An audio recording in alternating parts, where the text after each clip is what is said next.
Test, test. Testing, testing. Is this good? Is this Moody on the volume right? call. You can hear? Yep. Hey, apparently that works. Right.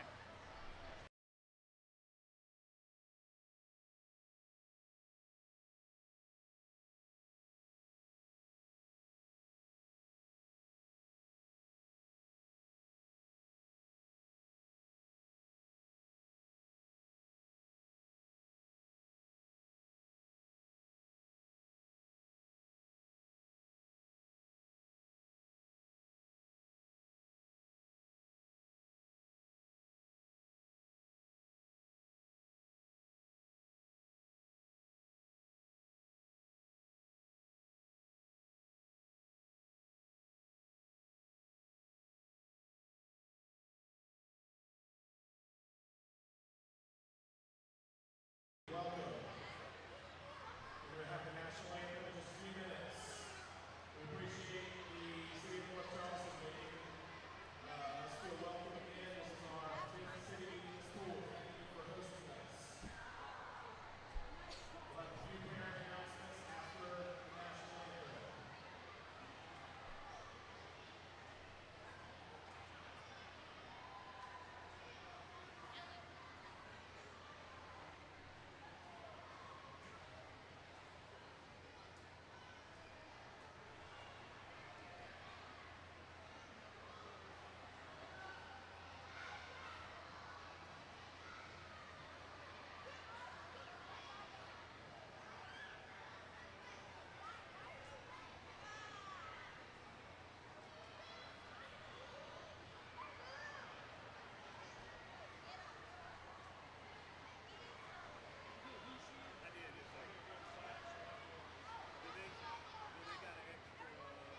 All right, everybody please stand for our national anthem.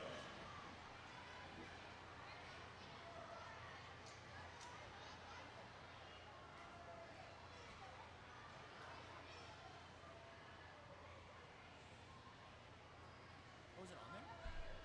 I don't know if he's going to be updating it. Some scratch paper. You have some scratch paper lying around here? And David Reeder will now be giving a live performance of the national anthem. Like how many pieces? 2 or 3. How about a half a piece?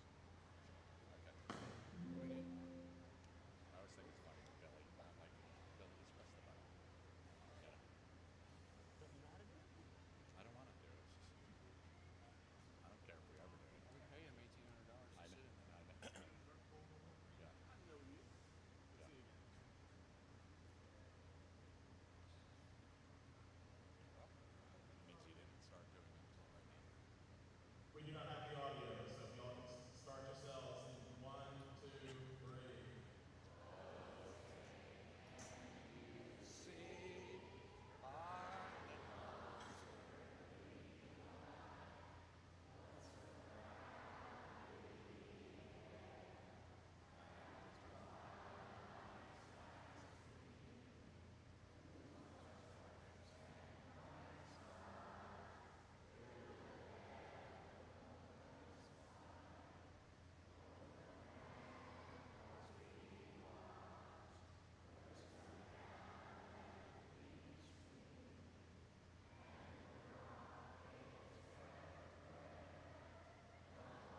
getting started with the 2025 CCAA Championship meet here in just a moment. We've got a long, exciting day excuse me, of swimming ahead of us. I'm David Reeder. I'll be with you all day, and we're here with Zachary Moody. Hi, David. Nice to be here. Current assistant coach at UNC Asheville. Former Ball State swimmer, also swam in, we both swam in this league for a few years. And it's going to be another exciting city meet. So sit back, relax, and we'll be hopefully getting started here rather soon.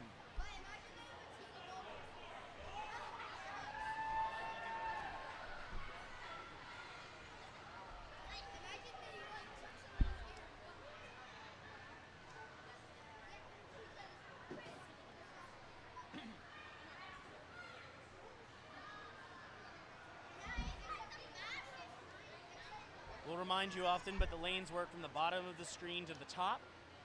Lane 1 will be at the bottom, lane 10 will be at the top. Lane 10 will not be in use at all today. And lane 1 will also not be used for individual events this morning. But nobody will be in lane 10 the entire day.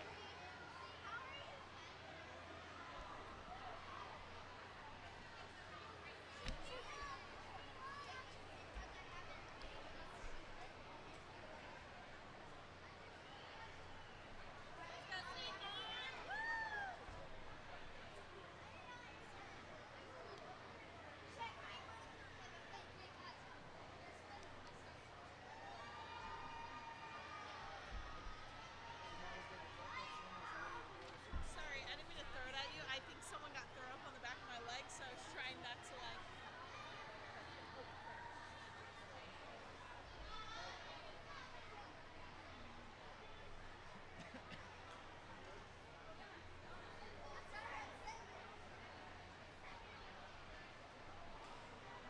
All right, we are ready to begin.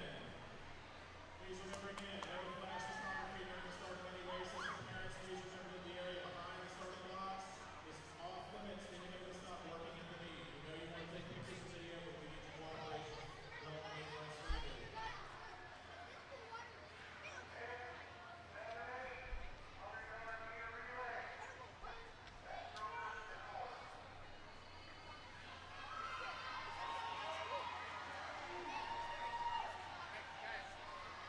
This is the first heat of event 1, the 7-8 mixed medley relay. In lane 2 is Legend Oaks. In lane 3 is Crowfield. In lane 4 is the West County Wahoos.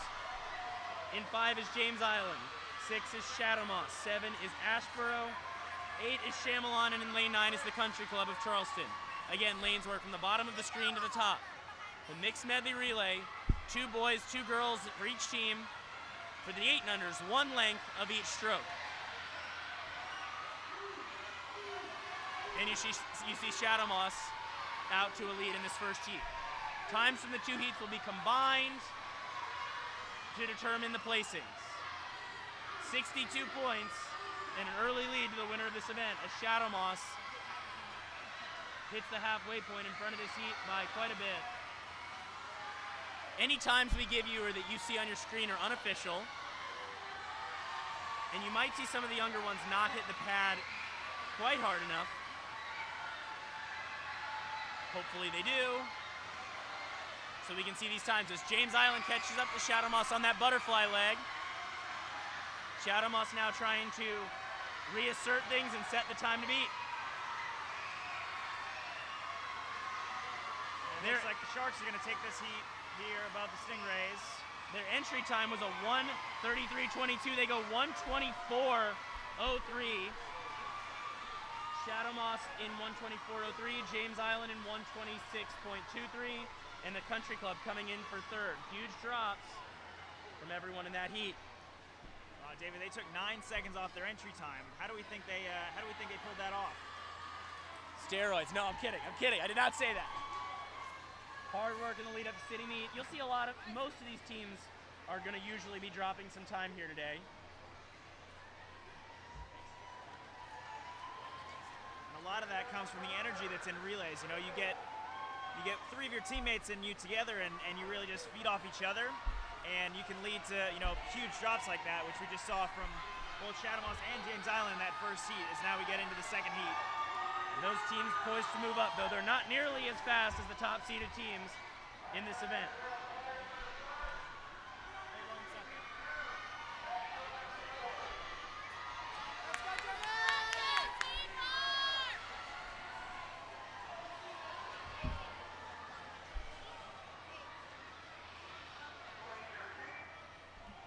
Heat 2 of the 7-8 medley relay. In lane 1 is Long Point, lane 2 North Charleston, lane 3 is Park Shore, in lane 4 is Newington, in lane 4 is Sneap Farm, and lane 5 is Newington, lane 6 is Northbridge, lane 7 is Somerville Y, lane 8 Hobcaw, lane 9 Daniel Island.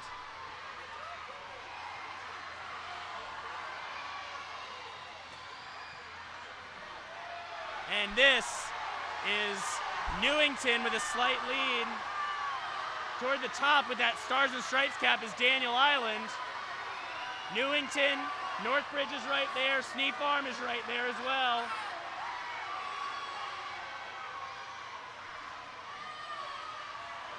And it's a half-second lead for Newington over Northbridge.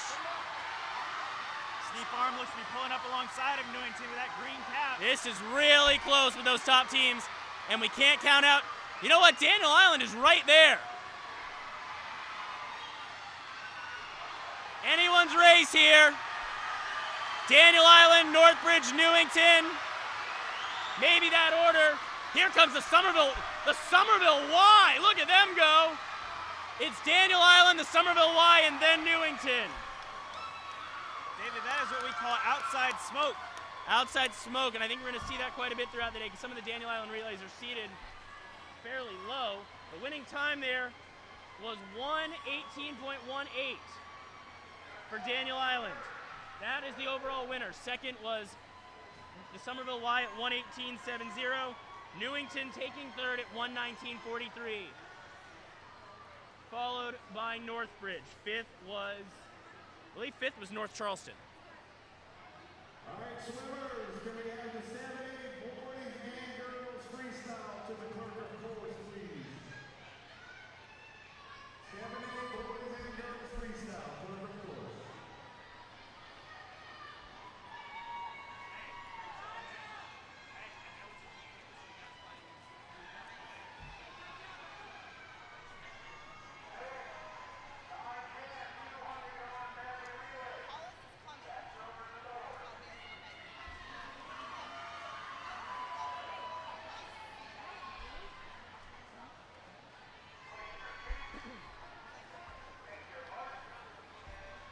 This is the 9-10 mixed medley relay, and we're going to have a lot more time to talk here because these swimmers swim 2 lengths of the pool each.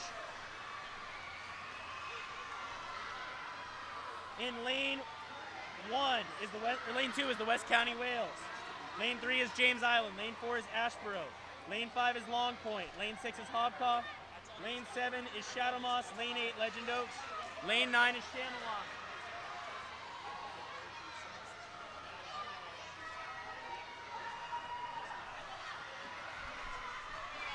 We have the Daniel Island winning relay close by. Daniel Island swimmers, please introduce yourselves.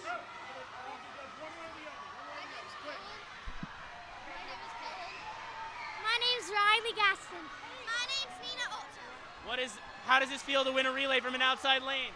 Very good. Amazing. What are you guys most excited about today at City Meet?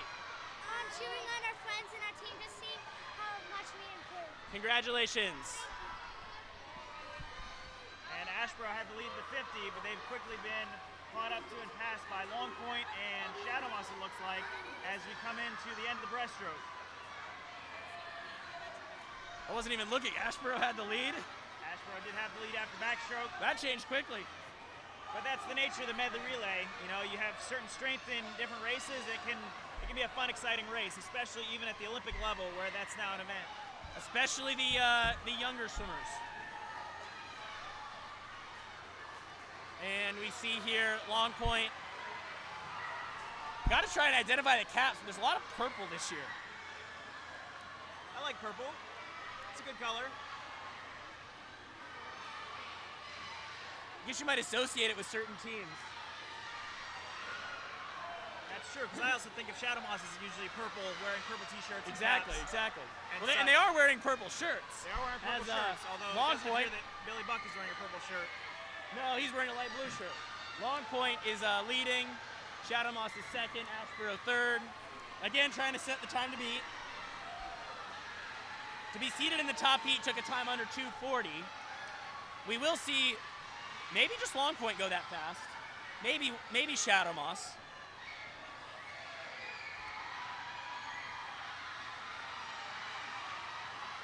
As Long Point, Ashboro coming back now. Long Point in at 2:37.59. 236-ish. Shadow Moss in at second, 242. Ashboro 244 for third in the heat, followed by James Island and Hobcaw. 2:36.29 is the time that we're seeing on the board now for Shadow Moss.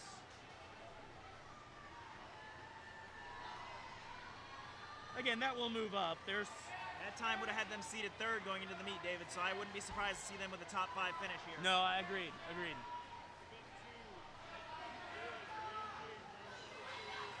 We will, again, guys, these are all unofficial. We could have some disqualifications. I believe I'm hearing about one from that heat.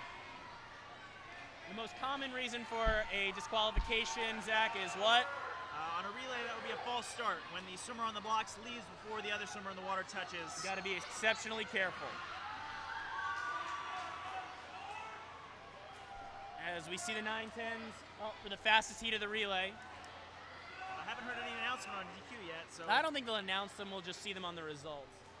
Thought I heard one of our officials talking about it as they pass by.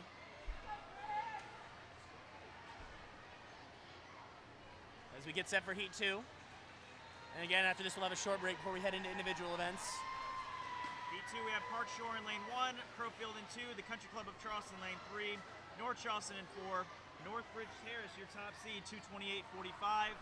Then Snee Farm, Somerville Y, Newington, and the Daniel Island swim team. Once again in lane 9, David, could we see something like we saw in the 8 and under relay for them? Yeah, I believe might have been some trouble with the conversions on the Daniel Island times. So, all good. They're in the heat. They got a chance. Northbridge is seated about 4 seconds ahead of Snee Farm, but Snee Farm beat Northbridge at their dual meet just a couple weeks ago.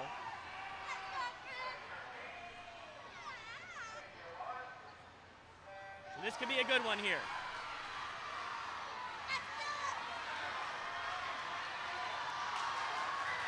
North Charleston, wow, look at that, out to a big early start.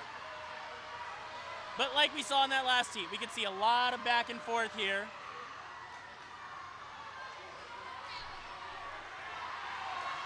The North Charleston backstroke are really using her underwater as well. You'll see a lot more of that with the older kids this afternoon, but it's actually faster to swim and kick under the water than it is to swim on the surface. I thought that she might have gotten stuck underwater. We didn't see her off the start. But North Charleston, followed closely by Snee Farm, 36.81 is your time. As we're into the breaststroke.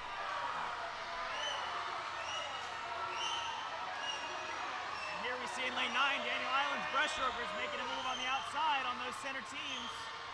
North Charleston falling back. Daniel Island just behind Snee Farm. Northbridge now third.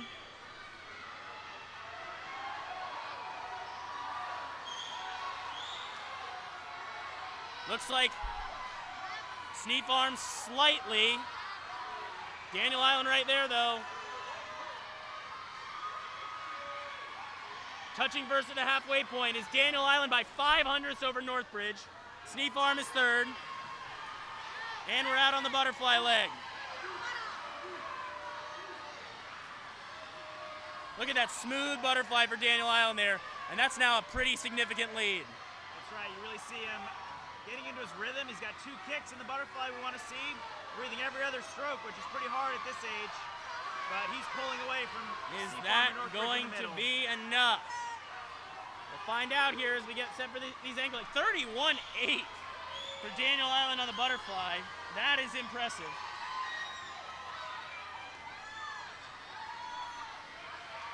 Northbridge second, Snee Farm third, and this is all Daniel Island.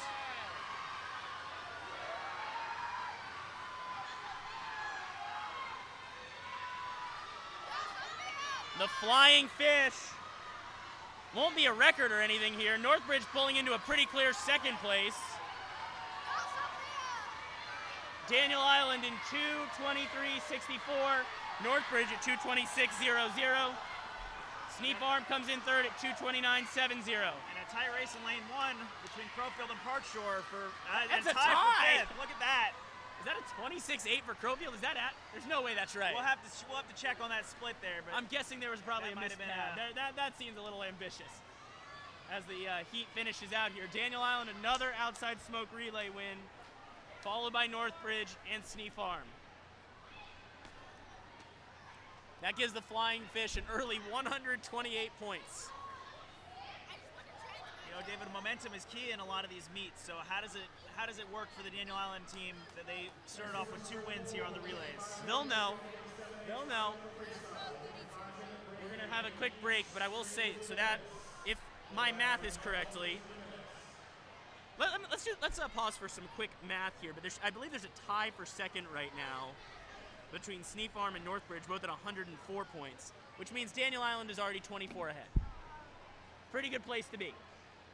And that 24 points they have as a lead could be big in what is projected to possibly be a tight meet. Exactly, and these are the 2-time defending champions in position to possibly win this thing again. So. And Northbridge and Sneap Farm, of course, second and third last year. And I believe the year before too, but in a different order. If I use this chair.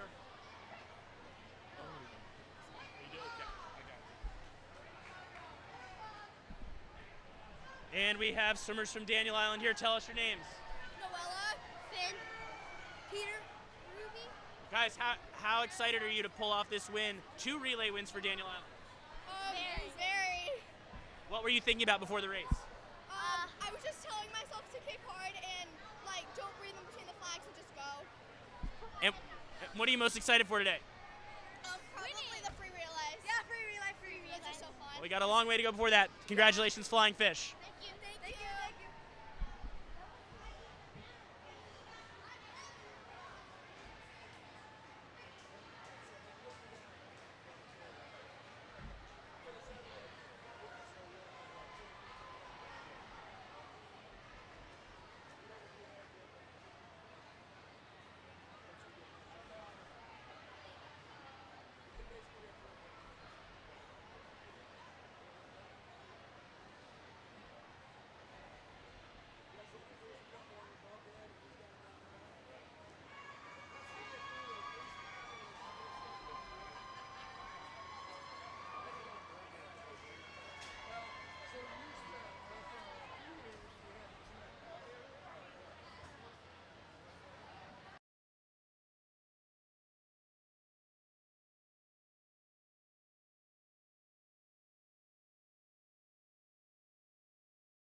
the Somerville Y was definitely a team we were expecting some big things from.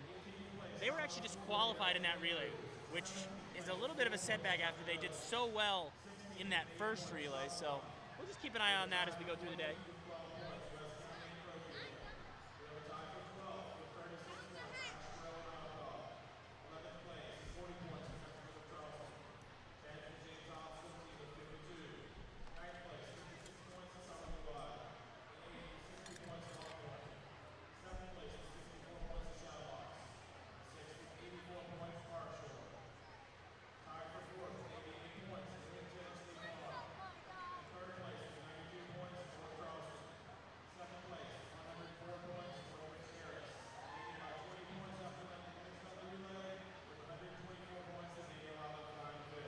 Some of that math wrong, didn't I? It's possible, David, but it's also possible we might have missed a DQ. No. I got Daniel Island's score wrong. Pretty easy, 62 times 2. That's not 128. Oh, I thought you said 124. I did. Maybe I just was tuning you out. Well, it wouldn't be the first time. All right. So we will get started here with the individual events in a second. Freestyle first. Then butterfly, backstroke, breaststroke, the 9/10s from the individual medley, and then relays, freestyle relays to finish things off. Well, David, actually, I believe the IM is 10 and under, so it's open to any competitor. Yes, that's true. Ages We under have 10 seen, years old. we've seen, so we can, an example, last year the Harbor Hood was the 4th place swimmer in that event. She's actually seeded first this year as a 9-year-old, but she was 8 last year when she swam that event. Somebody that I swam with growing up, and you'll probably remember this name, Andrew Mitchum, swam the IM for Park Shore for 4 years in a row, 7, Wow. 8, 9, and 10. So it all depends on what your team has as That was a long strengths. time ago. That was a long time ago.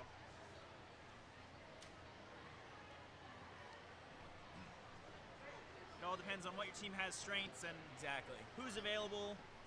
Some of the smaller teams might have to have an older or a younger swimmer, swim up. But we also see that all across the board. We'll see some 6-year-olds swimming 7-8 here. That's right. I don't see any 5-year-olds on the heat sheet. I don't see any on the heat sheet. I thought I saw one maybe. I know of at least one swimmer who was 5 at the start of the season. He's 6 now, but he's listed as 8, so it's incorrect. I just know this swimmer. Oh, okay. I know this swimmer's parents. And we'll see some 8-year-olds in the 9/10s. Well, at least one.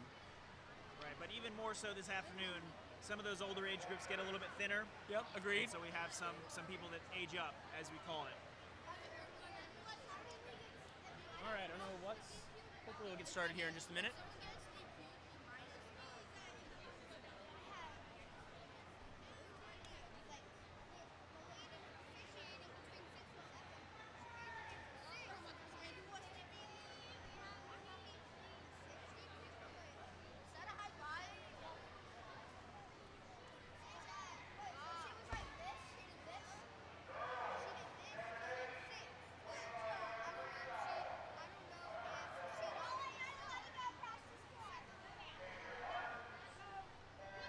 All right, first heat of 7-8 freestyle.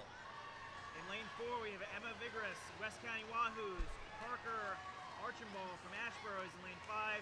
May Good from St. Andrews in 6, and her teammate Kira Bambakova in lane 7. St. Andrews making their reappearance into the league for the first time since 2006. David? I actually didn't know that was the year. As we see the winner, Veergrass in that heat from the West County team in 21-29. That could move her up a little bit. Now, David, 2006, most of the competitors in this year's meet were probably not born in 2006. None of them, because the oldest person in this meet is 18, so none of them were born. Wow. Were you swimming in the 2006 city meet? I was not. I had not started swimming. My first year swimming was 2009. Wow.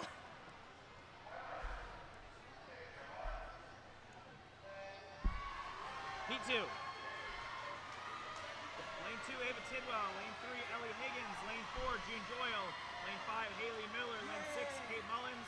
Lane 7, Annie Davis. Lane 8, Isla Sanchez. And lane 9, Grace Griffin. These 25s are pretty tight, so we'll try our best to get names and teams. I think the teams will appear on your screen there. June Doyle from Shadow Moss appeared to be your winner there. Again, the times will correct as they come in. There we go, 19.4. Ooh, our first sub 20, 19:47. That's a big drop, almost 2 drops for the Shadow Moss Shark there. June Doyle, oh no, that's June Doyle, I see it. Sorry, I misread the board there. 5-0 for Kate Mullins was second.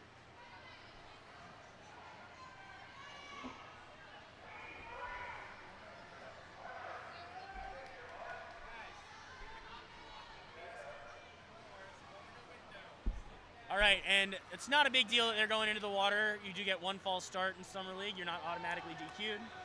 I have no idea who or what that was about. It's possible there could have been a noise in the crowd, or somebody just had some nerves and fell in, and the others fell after them.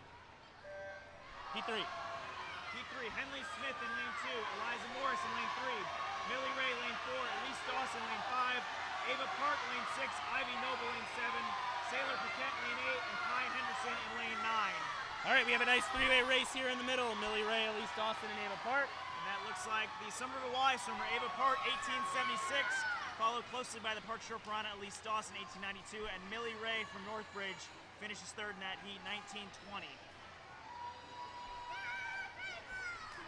So everyone in that, not everyone, 4 times in that heat under 20 seconds.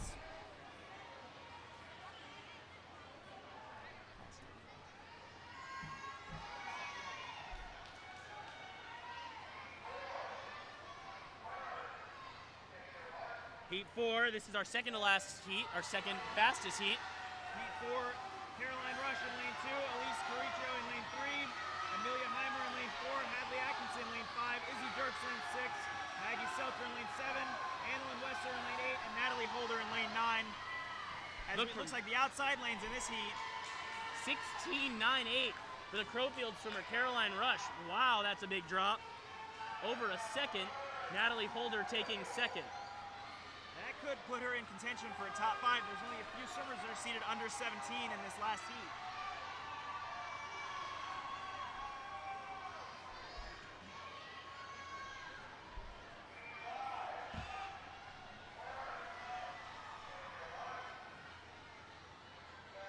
Heat 5, the final heat.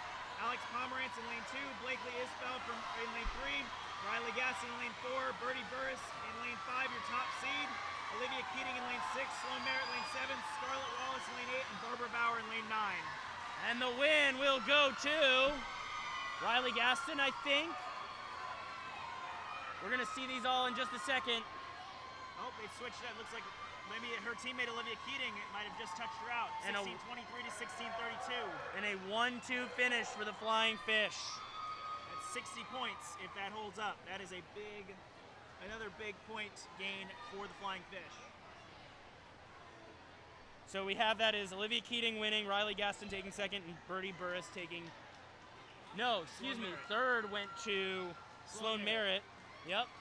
And that time from Caroline Rush in the previous heat will be good for number 6. 6th place. Go Sequence Spirit.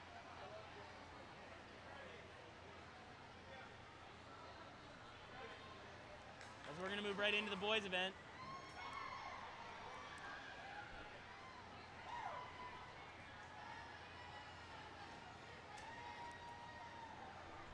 Hopefully. First call for 9-10. Girls freestyle to the clerk of course. 9-10 girls freestyle to the clerk of course. And you hear those announcements periodically calling swimmers to the clerk of the course. Usually it's been everyone, but it's just the younger kids this year. Really? Older kids have to line themselves up. Wow, okay. So the clerk of course, for those who are new to this, a corral for the younger swimmers, if you will, helps them line up in their proper lane so they don't miss their events. We have Olivia, the winner of the 25 freestyle. So things are going well so far. Yeah, it's so cool to be a part of city meet, and I just love it. I actually might want to swim when I'm older. Awesome. Is this your first city meet? No, it's my second.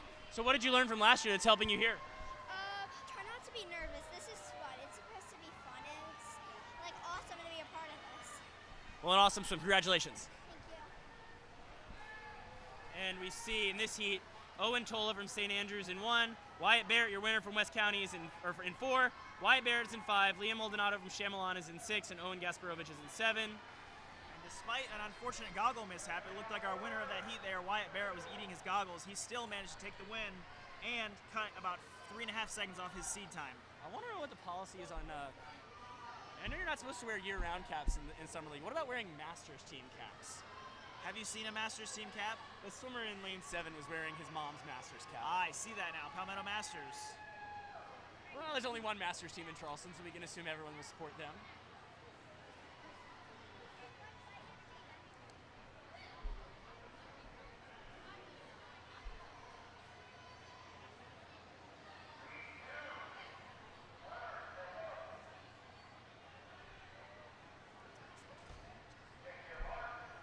We have Heat 2. Again, all these times will be added together at the end.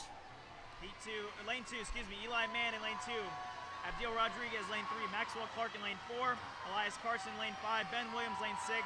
Orion Hills in lane 7. Thomas Mahoney in lane 8. And Alex Maldonado in lane 9. We just saw his brother, I believe, or in the previous heat there. The winner, Maxwell Clark. No, Rodriguez in 20.14. Clark in 20.41. So you'll hear us, occasionally call perhaps a wrong number, but that's because these touchpads are a little bit sensitive. So if we don't hit the pad in the right spot, it takes a second for the backup time to come in, and it'll eventually show up on the scoreboard, which we'll correct ourselves as best as we can. Yeah, and we have several layers of timing, including you see parent volunteers behind the blocks, some with regular old stopwatches, and they're also hitting buttons that start automatically, but connect to the timing system. Heat 3, Drew Tomberlin in lane 2, Marion Gaukin in lane 3, Ford Lowell in lane 4, Henry Stevens lane 5, Atlas Hood in lane 6, Parker Johnson in lane 7, Ethan Crabb lane 8, and Whitman Stone in lane 9. As they come down the length of this pool, Henry Stevens from the Flying Fit. Man, Daniel Island is off to a start, aren't they? They really are flying, David. Oh my God. And he wins the heat. We're going to check the times here in a minute. Our first sub 20 times of the day. Stevens in 17:65. Second went to Crabb in 17:73. And third was Hood in 18.21. We'll get going with the names here quickly on these 25s. Heat 4, lane 2, Bucky Schuyler in lane 2. Jackson Passarello in lane 3. Grant Johnner in lane 4. Palmer Jacques in lane 5. James Rosenbeck lane 6. Garvey Kangas lane 7, Manny Lynch lane 8, and Hall Bear in lane 9 as we hear the good thing you rushed. We had a false start. False start horn. They'll play that, they'll hit that buzzer repeatedly. It'll call the swimmers back to the starting position. Sometimes they don't hear that and they make it all the way down there. Well, as you might remember, there was some relays, the 800 relays a few years ago. We had a lot of false starts. There were some swimmers that swam their race 4 times. I'm not going to name names, but I know of one team that actually switched their order during all the false starts when they kept re-swimming it. As we come down the pool here in this second to last heat, Garvey Kangas from James Island, Palmer Jacques from Shadow Moss. Those are your standouts. 16.77 for Jacques. Kangas in 16.89.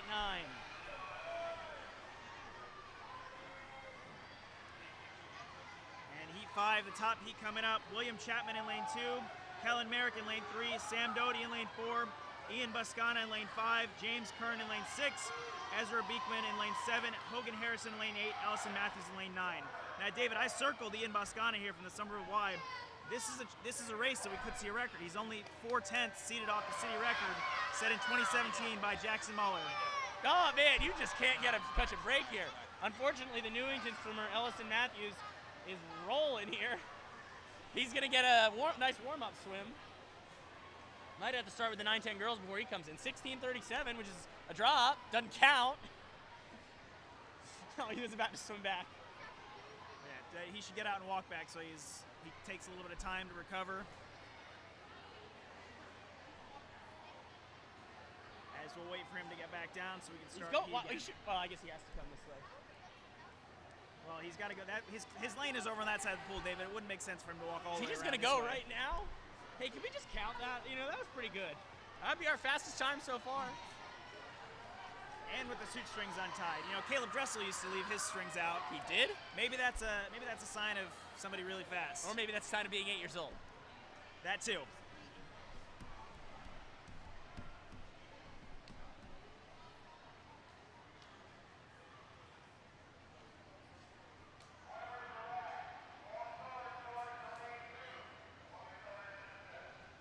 Looks like we're just going to wait this one out. The 9-10s are not ready, of course.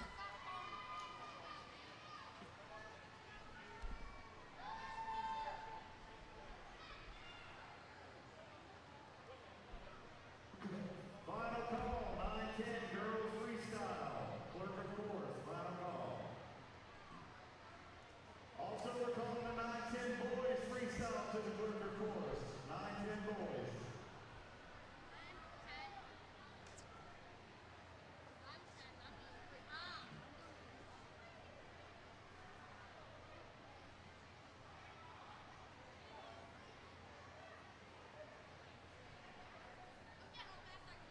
For any of you older swimmers watching the meet before you come out here to swim this afternoon, just note that we're already about 20 minutes behind the timeline, so don't plan on, I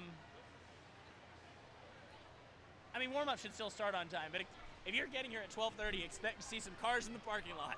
David, I can probably count on one hand the number of swim meets that have run at or ahead of schedule, so this is Oh, really no, not a no, no, I surprise. see it all the time, actually. Now, this meet, no. Well, you and I haven't been to a swim meet together in a while, so That's maybe true. it's... Yes, we have. March. That's true. Yeah, we were in the same swim meet in March. That meet was... well, there Except for wasn't the much of a delay on timeline. the last evening with the That's fire true, alarm. yes. David and I were both at the Women's NCAA Championships in Seattle, and there was an unfortunate Fire alarm. pull during the last diving event of the last evening. Mind you, it was raining in Seattle, so it was cold. Yes, and the entire building had to evacuate. Thankfully, I was at dinner. I was not. I was in the David was building. still watching and working. I guess but- I guess that's worse. It was about a, what was it? What'd you say, 30 or 40 minute? I don't think it was that. It wasn't. It, honestly, as for the amount of time it takes to evacuate a building with a couple thousand people in it, it wasn't bad. But yeah, it wasn't ideal. I'm sure if you asked the athletes, though, they probably felt differently. Well- some of those championship divers, they were in the middle of their event and they had to re-warm up. For the swimmers, though, it just gave some a little more time to recover who had already swum individually that night before a relay. That's true. Recovery is not such a big deal with 8-year-olds. What would happen to the heat? They pulled them off the bulkhead. I think they're gonna. At this point, let's just let them swim. It looks like on the board we've got the first heat of 9-10 girls, so we might run a heat or two of 9-10 girls and then do the 8 and under the last heat. Now that when you were talking about the relays a couple years ago, isn't that what they did? They kind of ran a couple of heats to give them more Yeah, time. but it's already been 5 minutes. Well, we're going into the 9-10 first heat of girls 50 freestyle. Eleanor Russo in lane 4 from Long Point, Ava Woods in lane 5 from St. Andrews, Evie Hart from Chamelon in lane 6, and Maggie Watson from St. Andrews in lane 7. All right, so these 9-10s do have to swim 50 yards, which means 2 lengths of the pool. And hopefully most of them will have their turns mastered by the time they get to city meet. It's not all will, of course, but they're going to do the best they can. And that is Hart from Chamelon taking the turn first. Comes off the wall, doesn't breathe her first stroke. That's what we look good. for in a lot of these younger swimmers, to hold their breath off the wall. But Ava Woods from St. Andrews is actually coming up on her left shoulder. You know, if she was an older swimmer, I would say maybe she's catching that draft, but I don't think at 9 and 10 they know about the tactics of racing. I think that's Like a that, smart observation there. And we see Evie Hart from Chamelon taking the win in that heat, 42.94, followed by Woods of St. Andrews, 43.58. Pretty significant drop for those two. Actually, for that entire heat. No idea when they're going to swim that 7-8 boys. So,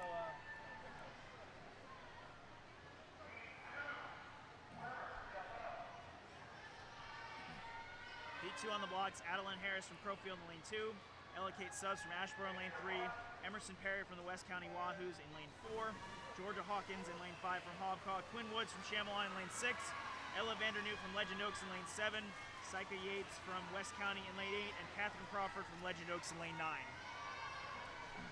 Legend Oaks also making a return to the league this year after a 1-year hiatus. Yeah, they've been in the league since, here you have it, how long were they in the league before that? 2010, I believe, was their first year.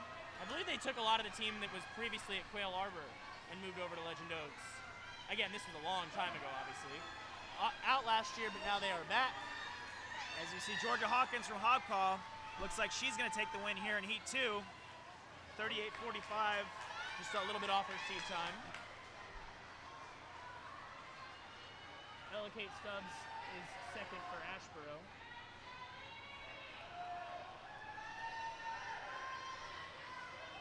Oh, nope. Looks like Emerson Perry from West County. Oh, we did get a second swimmer under 40 seconds.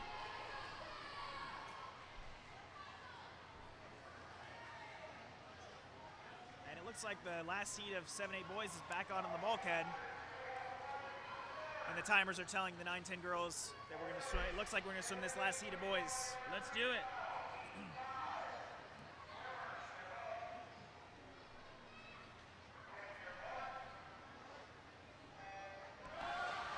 William Chapman, lane 2. Kellen Merrick, lane 3. Sam Doty, lane 4. Ian Boscana, lane 5. James Kern, lane 6. Ezra Beekman, lane 7. Hogan Harrison, lane 8. Elson Matthews, lane 9. It is going to be Ian Boscana in 15.45. Second place there went to Kellen Merrick in 16.07. Third was Ezra Beecham in 16.14. And fourth, Ellison Matthews, who swam the race before, went 16.37. That's that exactly the time he went before. Talk about consistency. Wow! And you don't see that a lot from 7-8 boys. So the swimmer who swam the race before went the exact same time on round 2. And that's our first non-Daniel Island win of the day. Correct? It is. For the Somerville Y Stingrays. Hopefully we'll get some of the other team swimmers who do win events. Heat 3 stepping on the blocks. Olivia Overcash from James Island in lane 2. Tilly Kangas in lane 3 from James Island. Scarlett Ligon from Daniel Island lane 4. Emma Judy Somerville Y in lane 5. Sally Schumann lane 6 from Park Shore. Blythe Falcon lane 7 from Hogpaw. Elena Fall in lane 8 from Sea Farm. And Mary Mullins from Long Point in lane 9. And we have Ian here. So how does it feel to win City Meet? Pretty good. You guys had a great relay. What is it like with all these events and trying to do the best you can for your team? I just have to do what I just do at my house. Are you tired? Yeah. Get some rest. We'll see you later. And a tight race here between Kangas and Ligon. 35-28, 35-38. Big drops. Almost 2 full seconds for each of those swimmers. And those could be some times that move them up, possibly into the top 15 or top 10. Yeah, we're going to see how that goes based on the results of these upcoming heats here.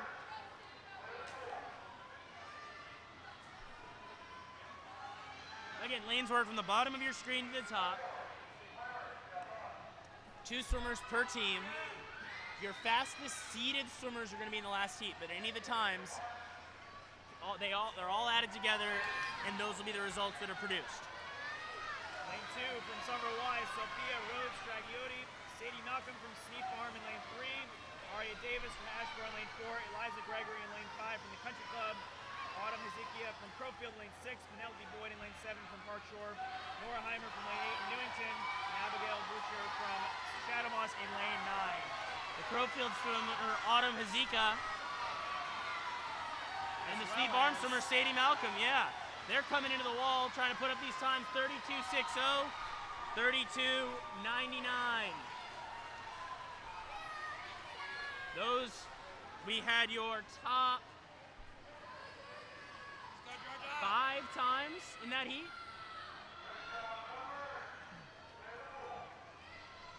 As we head into the last heat, Habiba Abed from North Charleston in lane 2. Amara Swain from Northbridge in lane 3. Clara Aikman in lane 4 from Shadow Moss. Tessa Ray, your top seed from Northbridge in lane 5. Georgia Doty from North Charleston in lane 6. Caroline Wright from Country Club in lane 7. Mookie Ziki in lane 8 from Newington. And Noelle Smith from Daniel Island in lane 9. All right, so again, 2 lengths of the pool here. Pretty tight. The North Charleston swimmer Doty with a slight lead off the start, but Tessa Ray has now taken the lead at the turn.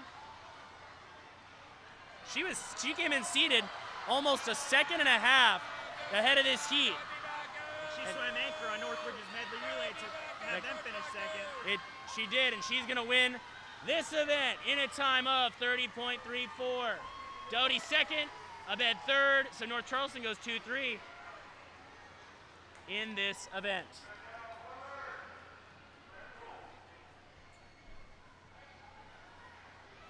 And we'll make sure to get Tesserae over here. as Hopefully she comes finishes this out way. the race. Yes. Sometimes they go over and talk to their coaches, which are on the opposite side of the pool as us. I think the coaches are probably more important than us, though, so No. I can't blame them.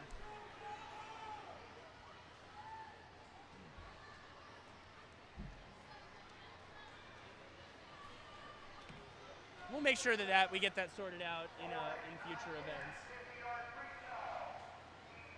First seed of 9-10 boys 50 freestyle. We've got three swimmers here. Brady Watson from St. Andrews in lane 4, Connor Rains in lane 5 from Chamelon, and Jonah Webster in lane 6 from Shadow Moss Sharks.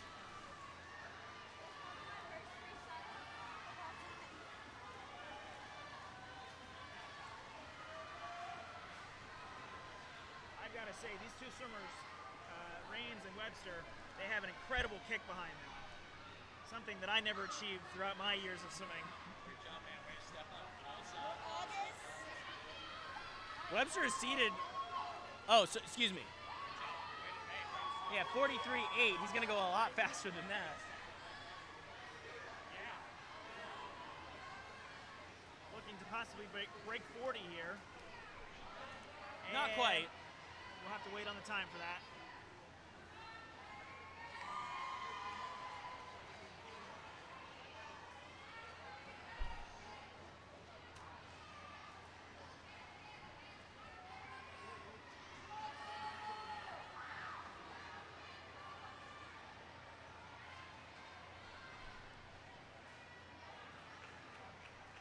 Oh, it looks like 39. It says 39.81. That's under 40. 39.81, Yeah. That is under 40. For those of you non-math stars out there. Heat 2, Crawford Mullis from Long Point, lane 2. Santiago Garcia Duran from North Charleston, lane 3. Fowler Cordray from West County, lane 4. Santiago Nevada from Crowfield, lane 5. Logan Brown from Ashboro in lane 6. Ray Lepthesis from James Island, lane 7. Fisher Hannon from Chamelon in lane 8. And Jim Draper from James Island in lane 9. Tessa, our winner of the 50 free, is going to share a few words. Words of wisdom. How'd you win the 50 free? How'd you win that race? I went fast. So, how do you manage having all these races here? You swam the medley relay, you swam freestyle, you're about to swim butterfly. I've been swimming them the whole summer. What are you most excited for today? I am probably Why is that? because I want to beat everyone and I want to win. Well, you heard it here first. Congratulations. Thank you. And that's Nevada from Crowfield taking Heat 2 with a 35.27, followed closely by Brown and Cordray. Heat 3, Lucas Pendergrass in lane 2 from Legend Oaks. Eddie Klingshern in lane 3 from Northbridge. Levi Lasser in lane 4 from Long Point. Landon Knauer in lane 5 from North Charleston. Colin Hankel from West County, lane 6. Lucas Couch from Hawthorne, lane 7. Hudson Hartwell from Shadow Moss in lane 8. August Hills from Legend Oaks in lane 9. What was our winning time there in that last heat, Zach? 35.27. 35.27. So And then we had 36.05, 36.06 for your top 3 in that heat. Just trying to make sure we have this all noted, as this one's really tight here. It looks like Hudson Hartwell from Shadow Moss over in lane 8 is going to get this heat win. Sure does. 33.65. Wow, that's a big drop. 33.65, so almost 2 seconds under.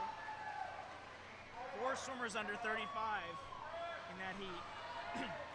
As we head into heat 4, Brayton Watson from Park Shore in lane 2, Jack Yates from Hobco in lane 3, Cole Sanders from Park Shore in lane 4, Shep Silver from Steve Farm in lane 5.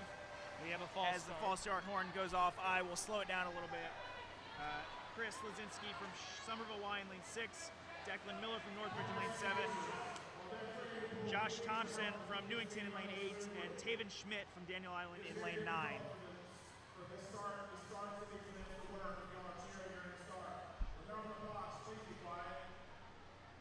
As we hear Eric Kreutner reminding the parents and fans to remain quiet for the start, because that's the most important part of the race, I think, to hear when the start is going off. Exactly. We have a lot of legacy swimmers in the CCAA. Parents were also in the league. You know who that one in lane 2 is? I am not familiar. That's Andrew Watson's kid. Remember Andrew? I do remember Andrew Watson from Park Shore Yeah. back in the day. Okay. Pretty crazy, huh? That is crazy. That makes me feel old. I don't know I how it makes know. you feel. Oh, well, I feel old every day. As we see Shep Silver from Snee Farm there leading this heat right now. In a tight battle with Cole Sanders from Park Shore. 32:06, 32:77.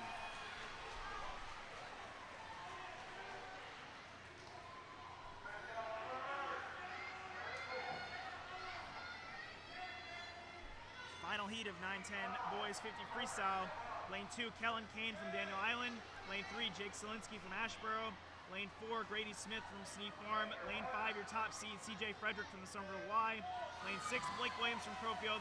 Lane 7, Liam Teagarten from Country Club. His teammate in Lane 8, Buster Chapman. And Lane 9, McCarthy Smith from Newington. See who has the best turn here. It's the Somerville Y swimmer, CJ Frederick. Somerville Y already has a win in the freestyle, but coming up alongside him is Blake Williams. Who can get to the wall first?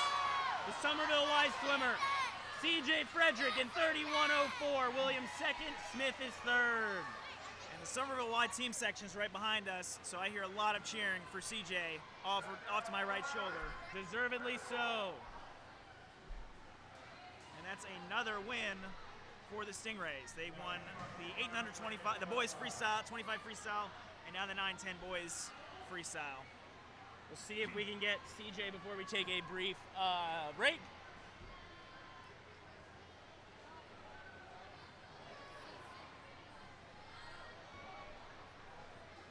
CJ. Congratulations, CJ. How does this feel to win your first individual event?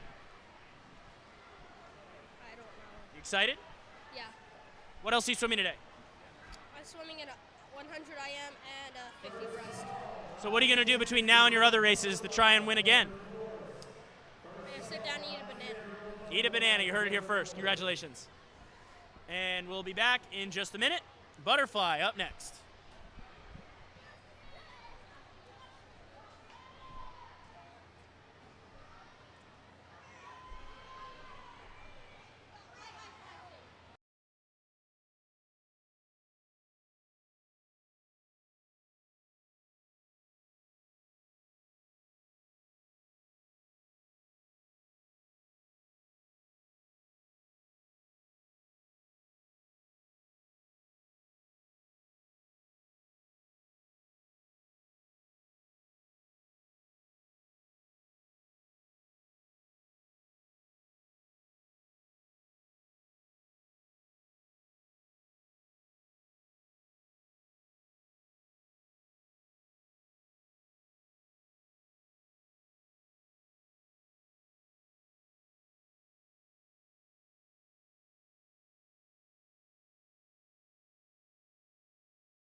10 girls and boys to the 200 floors butterfly.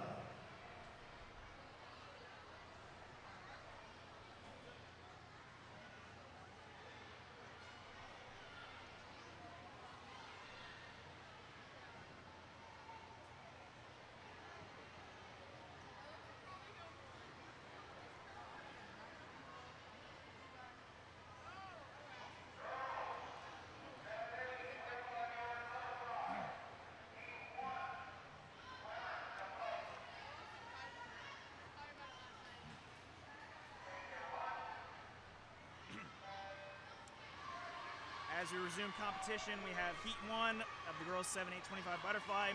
Ela Sanchez from Asheboro in lane 4. Julia Turk from Chamois in lane 5. And Emerson Yake from Legend Oaks in lane 6.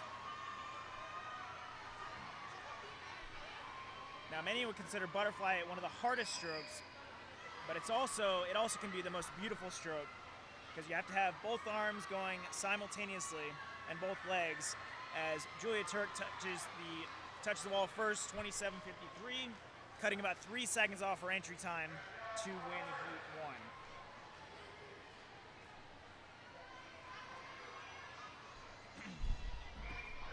1. Heat 2, Harper Bowman from West County in lane 2, Logan Catalana from Hobcoin in lane 3, Lillian Hayes from Crowfield in lane 4, Julieta Delgado from North Charleston lane 5, Brinley Schmidt from Shadow Moss lane 6, Emery Mims from Crowfield lane 7, Kennedy Kearney from Chamois in lane 8, and Jaden Chandler from St. Andrews in lane 9. Well, fortunately, it looks like all these swimmers are legal. That can sometimes be the problem in butterfly, is making sure that they're getting their arms over, feet together. As we see, looks like that is the Shadow Moss, North Charleston swimmer Delgado. Hey, that's a lot of purple. I know, it's Shadow a lot of Moss, North Charleston, Long Point. Who else is wearing a lot of purple? Might have a DQ back there. Whenever you see a hand up, that's a good indicator of a DQ. It's definitely someone else that I'm not thinking of. Lane 5, Delgado took that heat win. Heat 3, Maggie Stelter from James Island lane 2, Henley Smith from Legend Oaks lane 3, Garland Smith from Parkshore in lane 4, Ellis Austin from Somerville in lane 5, Sadie Hankel from West County in lane 6 as we recalled the swimmers to the start. We had a couple enter the water. Sadie Henkel from West County in lane 6, Layla Abdul-Kareem, James Island in lane 7, Colin Stone from Long Point in lane 8, and Sophia Espinoza from Asheboro in lane 9. As they get away cleanly on that start. See how the race still up for the first half. It looks like that is Abdul-Kareem from James Island and Garland Smith from Park Shore in the lead early in this heat, and it's going to be the swimmer from James Island touching first, 22.31. I saw her make sure she hit with 2 hands in two hand touches on butterfly and breaststroke, and she takes the win, 22.32 in that heat, cutting about a second and a half off of her entry time. Heat 4, Aubrey Bowman from Somerville in lane 2, Birdie Burris from Country Club in lane 3, Alice Perico from Hobcoin lane 4, Cooper Hughes from Country Club in lane 5, Sailor Paquette from Sea Farm in lane 6, Amelia Heimer from Newington in lane 7, Juliette Bonavita from Shadow Moss in lane 8, and Rose Wynn from Parkshore in lane 9. Yeah, a lot of that asked the parents to be quiet for the start quite a few times here today. As it is loud in here, as we see some outside smoke up at the top. Rose Wynn from Parkshore. Closing at the bottom is Aubrey Bowman from the Somerville Y. Time is going to be 20.54. Wow, 2.5 second drop. And that's got to make Coach Joe real happy. Somebody that David and I both swam with. We did for many years. You longer than me. So a 20.5, 21.4, but we're going to see some times under 20 here.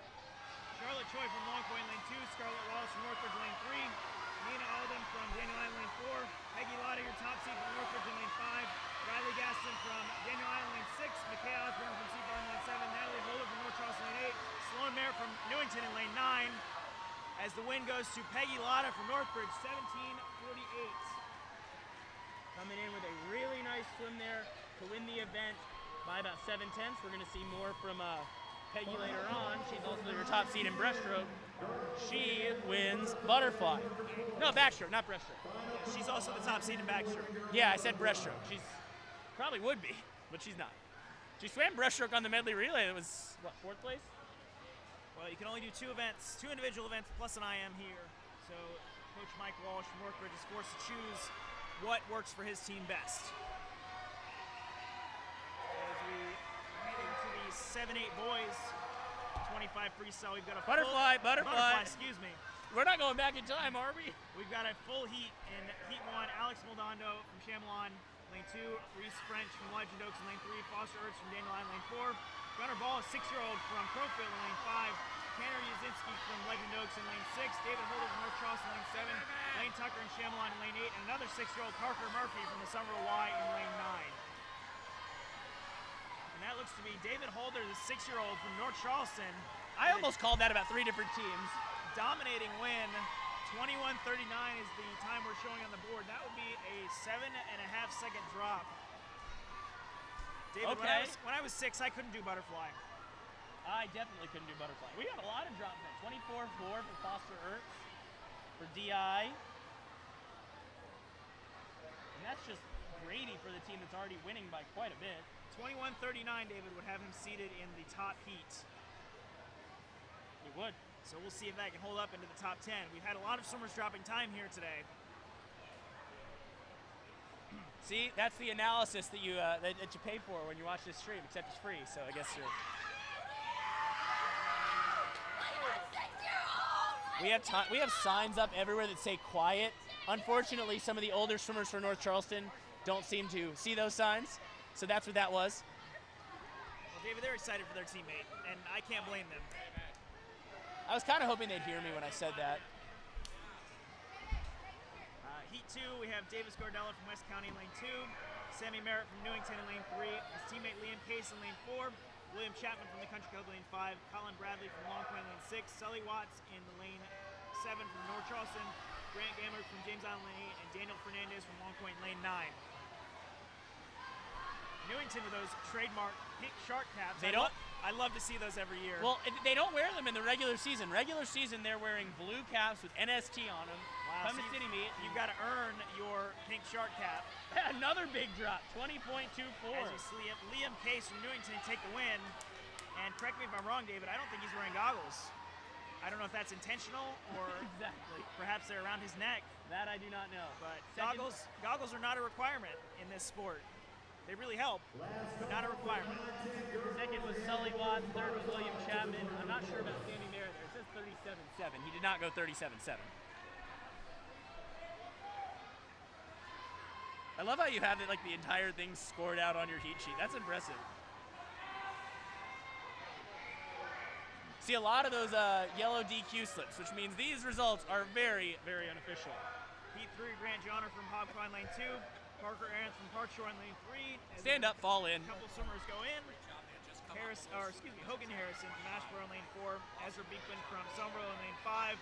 Nash Herring from Sea Farm in lane 6. Owen Thomas from Ashboro in lane 7. James Kearns from Country Club in lane 8. And a 6-year-old Atlas Hood from Northbridge Terrace in lane 9. I believe we'll see his sister. You're going to see both his sisters today. Only one in this session, one later on.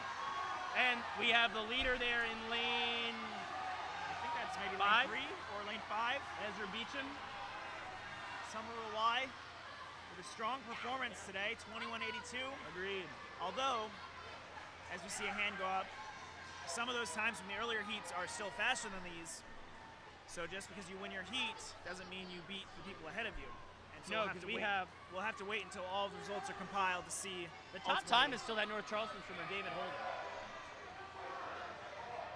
We have quite a few disqualifications that I've seen there. So all these times are very unofficial. Heat 4, Mac Hogan, Hogcar lane 2, Calvin Earls from Daniel Island. Another false start. As we hear the false start horn, but I see a number of swimmers don't hear the horn. Oh boy, another time we're gonna wait for the fastest heat.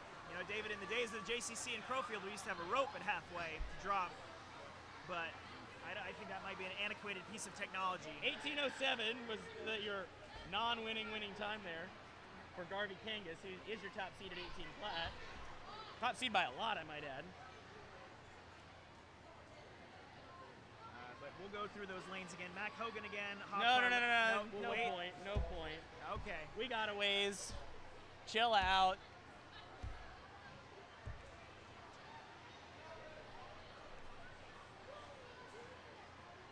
We'll be here a minute. We'll see some girls first. I suspect, just like we saw in the freestyle. We see coaches walking their swimmers back down, telling them it's okay, we're going to have a little break. Let's go, dude.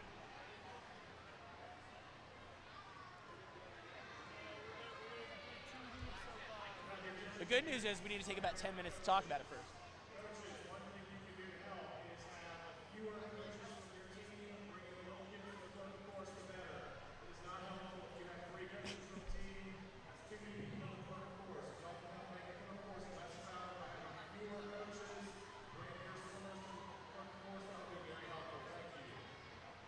David, where is the clerk of course today? It's in between the two pools. There you go. I know they've kind of rotated a couple spaces in this North Charleston area. Weren't we outside one year? I must have been not here that year, but I feel like they tried to do it outside once. All right, we're going to bring in our first special guest of the day. This is Andres Jackamew, a Northbridge swimmer who is not in City Meet this year. Very strong swimmer. We're going to see both of his brothers today, including one is actually in that heat that just got postponed. Andres, welcome to the broadcast. Thank you, David. What's it like being here at City Meet, supporting your team, supporting your brothers, and obviously a lot of different priorities here? Yes, it's very exciting to see my brothers swim fast, and to see all swimmers swim fast is a very enthusiastic atmosphere. What's your favorite part about City Meet? Probably all the parents going bonkers in the stadium. What do you? that's a good word. What are your advantages, disadvantages of City Meet here versus City Meet outside from the old days at Crowfield, which I know you remember? Yes. Well, the pool is much cooler, and Yes. I feel like it helps me go faster. And the only disadvantage I would say is it feels a lot squishier in the stands.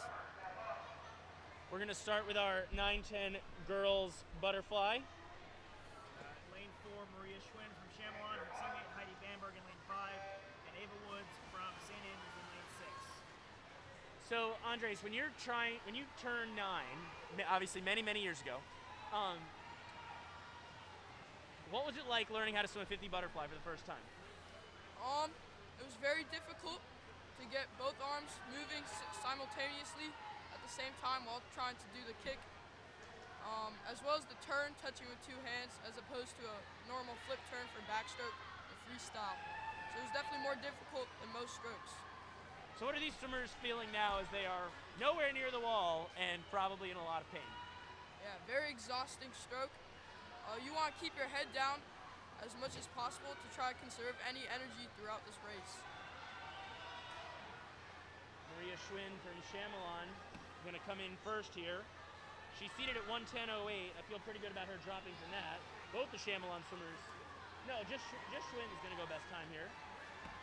They touched about 57. We'll wait for the time. 57-17 and 57-18. The smallest. There's margin no we way. have in our There's sport. no way they were 100 apart. They look a lot closer than that. Again, all these times unofficial. We're going to see. It's an unfortunate truth. We're going to see quite a few DQs in the younger age groups.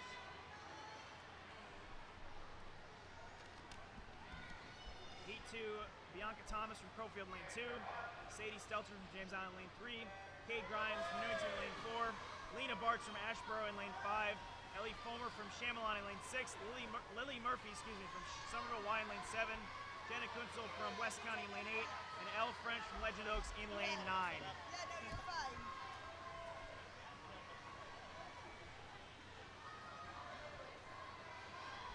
As the swimmer from James Island, Sadie Stelter, touches the wall first. She's got about a body length, maybe 2 body lengths lead. Looking really strong. Yeah, that just looks like totally outclassing this field in terms of strength and power. And she was entered at a 49.83. She's going to come in at 42.20, an almost 8-second drop. Very impressive. Yes. I saw a DQ hand go up. I hope that was not her because that would really stink to wipe out a swim that was that good. 42.20 your winner. Second was 46 from lane number 8. That's Jenna Kunzel. It looks like we're getting back to the 7-8 boys top heat. Mac Hogan from Hog Pine lane 2. Calvin Earls from Daniel Isle lane 3. Bree Pittard from Park Shore lane 4. Garvey Kangas from James Island lane 5, your top seed. Gabby Jackamew from Northbridge, you just heard from his brother. In lane 6, Ari Yancey from Chatham, or excuse me, Steve Farm lane 7. Jimmy Nolan, Chatham lane 8. Emmanuel Lynch from Chatham lane 9. Look at that Shadow swimmer Jimmy Nolan trying to steal this thing. Very strong. Garvey Kangas is way out here. He will win in 17:29. That's a lot faster than he went the first time. Second place. We're gonna have to wait on this, see what happened here. Pittard was second, Nolan third, and Jackamew fourth in that final heat.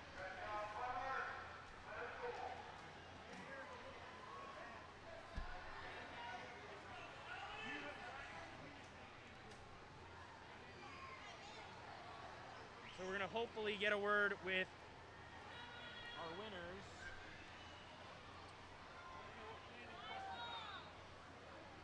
We're gonna make sure starting in backstroke that all these winners are sent here.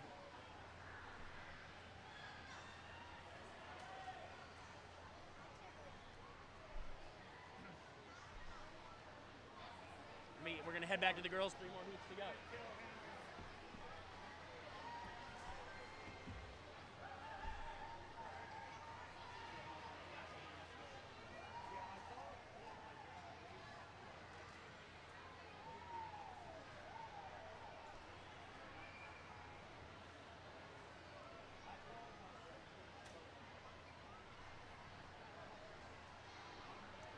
Slight delay here. The officials next to us seem to be discussing something I couldn't hear. But we're going to get away with Heat 3, the 9-10 girls butterfly. Lane 2, Penelope Boyd, Park Shore. Lane 3, Kiera Barden from Shadow Moss. Lane 4, Maddie Messer from Daniel Island. Lane 5, Maddie Tryon from Ashboro. Lane 6, Presley Harrington from Newington. Lane 7, Stella Sapko from Legend Oak, Lane 8, Sally Schumann from Park Shore. And Lane 9, Corey Gardella from West County, Wahoo. At the top, you probably can't see this on your screen right now, but you see Kiera Barden's sister, Sophia, who was spotted earlier wearing a full shark costume. We always love seeing the wild and wacky at the city meet.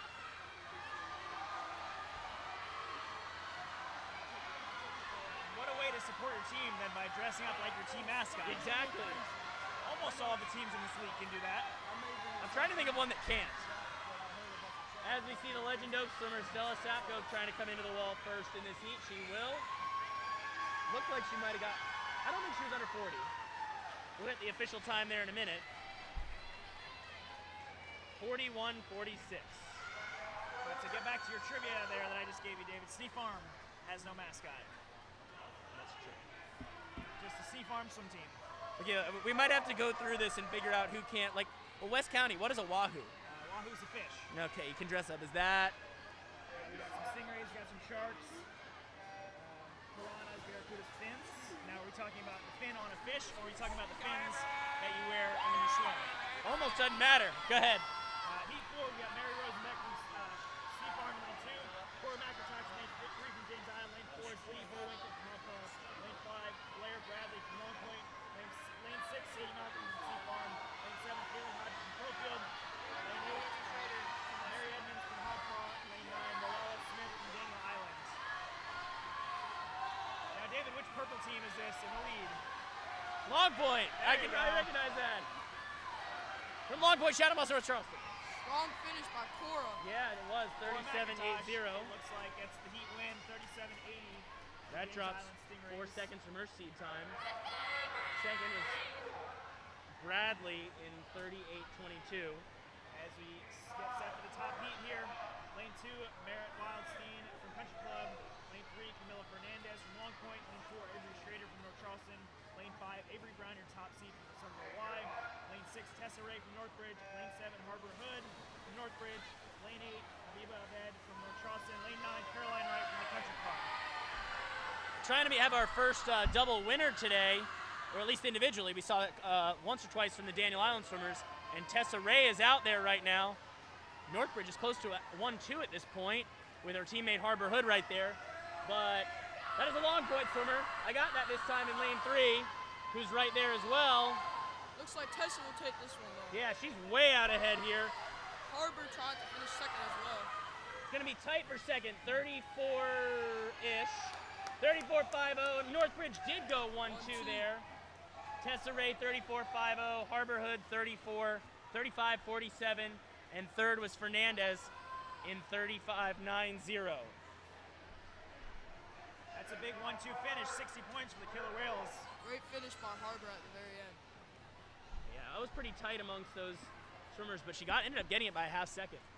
They're also seated top 2 in the IM, so and they're seated well ahead in the free relay. So we'll see more of them later today when we get set for the boys.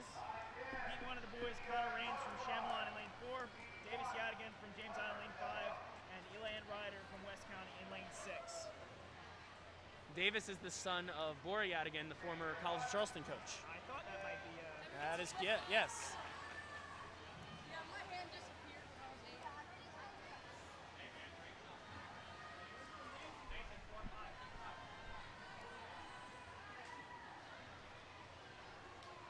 And hopefully we can get those Northbridge Terrace swimmers over here, but it seems like they're on the other side of the pool. No.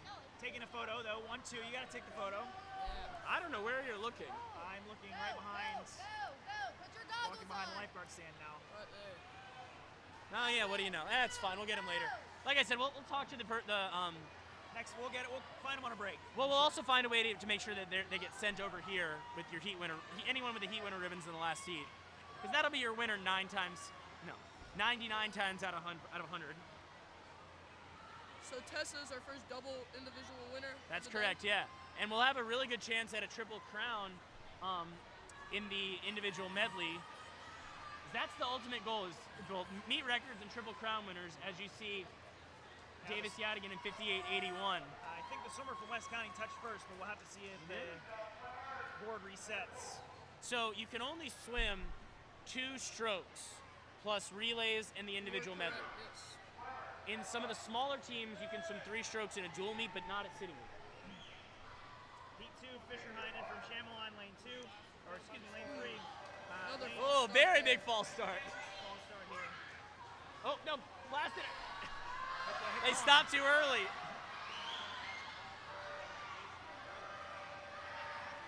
Well, we're gonna have to swim another heat.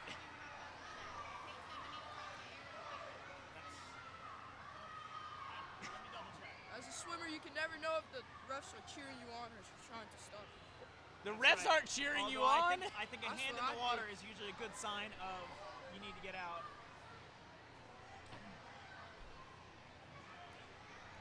One time I was swimming a race and somebody had to jump in the water. Why?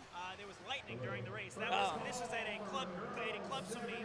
Where were you? This was at the University of South Carolina, and we were 150 yards into an 800-meter freestyle. Oh, yikes. And suddenly I felt a tap on my head Was in this the middle of the pool. Was this at state in 2016? This was 2017 state meet.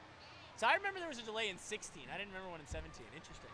Well, I wasn't there in 17. Shout out Davis Caldwell for stopping me during my race. Of all the faces you want to see at the start of a race. That's really funny. Especially the 800. Were you and Davis the same age? Yes. And he graduated from the Merchant Marine Academy. He did, yeah. In college, so he is out on a boat somewhere, I believe. Brother Xander just started at one of the other military academies, I think. I believe the Air Force Academy. Jeez. Impressive swimmers. Now, are we going to do this, or are we going to wait? Yes. We're trying to figure out where that was a false start on. It was definitely, I think that was lane 2. It was pretty blatant. It looks like we've flipped the scoreboard over to Heat 3. But we'll hear an announcement here.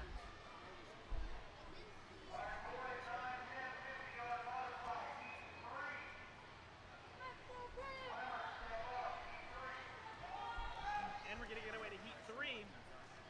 Samuel Klingman, lane 2 from Long Point. Lane 3, Leighton Bowers from Shadowmoss. Lane 4, Cole Sanders from Park Shore.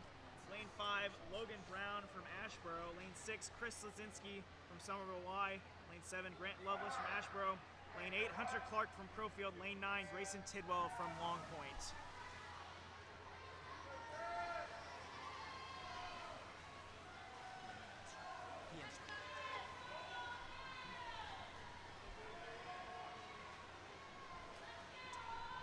All right, so our current active swimmer, tell us what you're looking for on a really good butterfly turn.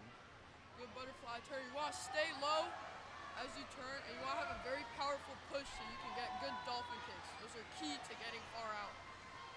Exactly, yeah. So we want to, the first thing, which as many of you at home might not know, is you have to touch with two hands. That's the ultimate no-no. Or DQ. Exactly. As your winner in that heat is Grant Lovelace, it appears, from Ashboro. Touching first, 41.74, taking about 2 seconds off of his entry time. And we're going to go to heat 4 now. Liam Teagarden from the Country Club in lane 2. Kellen McManus from North Charleston lane 3. Jack Yates from Hogpaw in lane 4. Whit Pittard in lane 5 from Park Shore. Lowell DeWitt from the Country Club in lane 6. Josh Thompson from Newington in lane 7. August Hills from Legend Oaks in lane 8. Bennett Galliard from Newington in lane 9. I just want to give a quick shout out. Liam Teagarden in lane 2. His grandparents are my next door neighbors, so shout out to Rick and Linda Dilgren, who I'm sure are watching back at home. That's funny. I was going to say the Pittards. We're going to see 4 different Pittards today. We've already seen Reeve, the youngest, and we'll see 2 this afternoon. Also, just a heads up to people at home who have been sending us messages. We are going to give you an update on the scores after Butterfly. 38.85 is Whit Pittard's unofficial time. There is a DQ. There is a DQ, which is unfortunate, but we'll see those in the final results. Jack Yates actually is ahead at 38.75. Pittard second, Josh Thompson third in 39.63. Those are our only swimmers under 41 actually heading into the last heat. Nope, get down heat 5. We got heat 2 first. All right, let's make sure we have all of our correct swimmers here. Lane 3, Fisher Heinen from Chamelon. Lane 4, Isaac Spencer from Shadow Moss. Lane 5, Lyndon Smith, from Somerville Y. Lane 6, Owen Thompson from North Charleston. Lane 7, Patrick Mahoney from Legend Oaks. Lane 8, Pearson Alexander, James Island. You want shout outs? Lyndon Smith's mother is my boss. But I don't think she's watching. I'm pretty sure she's here.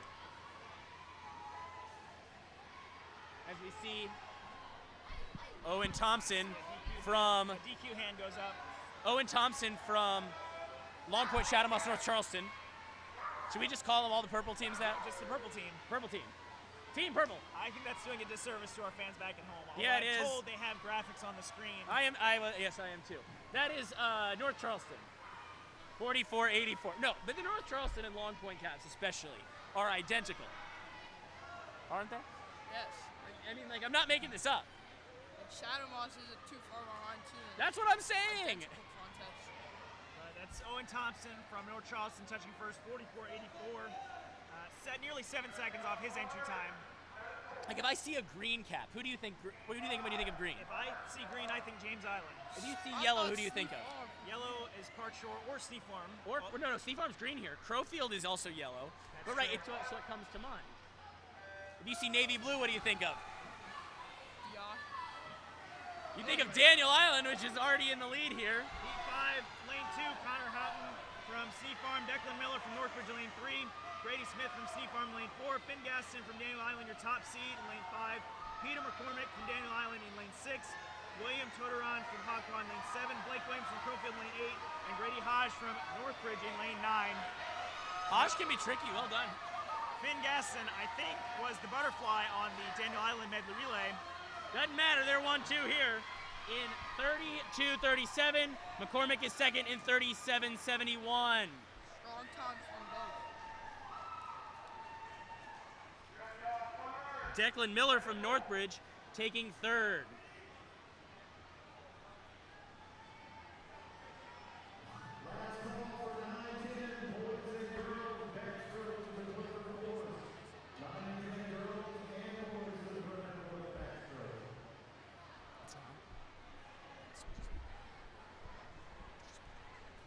All right, so we'll see if we can get the Daniel Island swimmers here.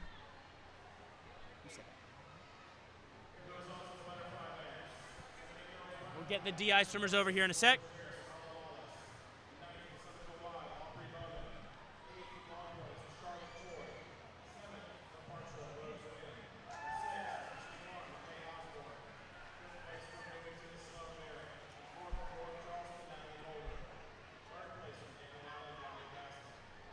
Maybe not.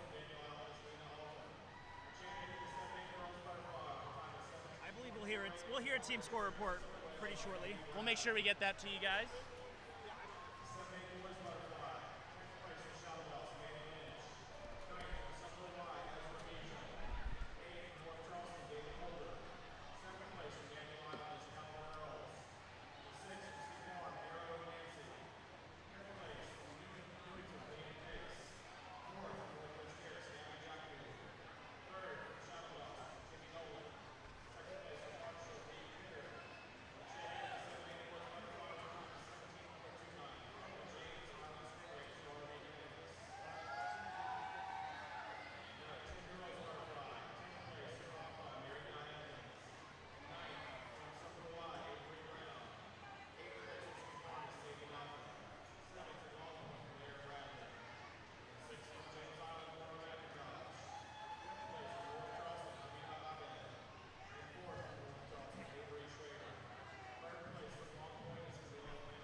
And here we have Finn Gaston from Daniel Island Swim Team.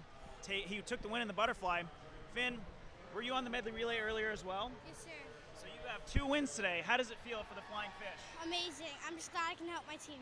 He's ecstatic to help his team. What's up next for you? What's your next event? I think I have 50 backstroke. 50 backstroke next, and you're staying warm in that nice camo parka? Yes, sir.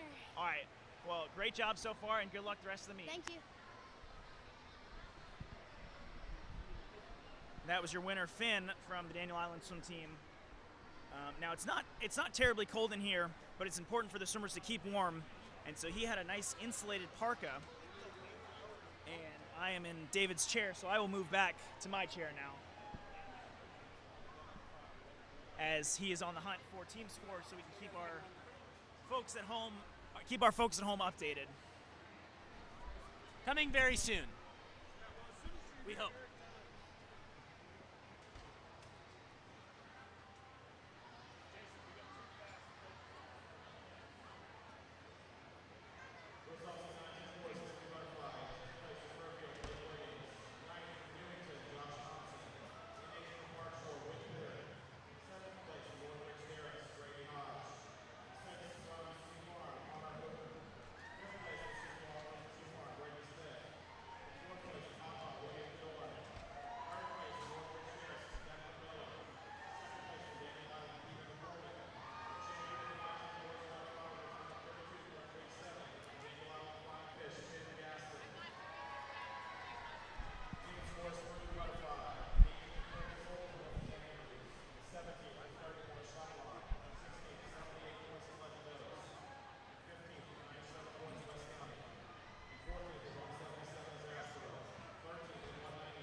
As David is on the hunt for paper results, folks at home, if you have Meet Mobile on your phones, you can follow, or your tablets, you can follow along with results.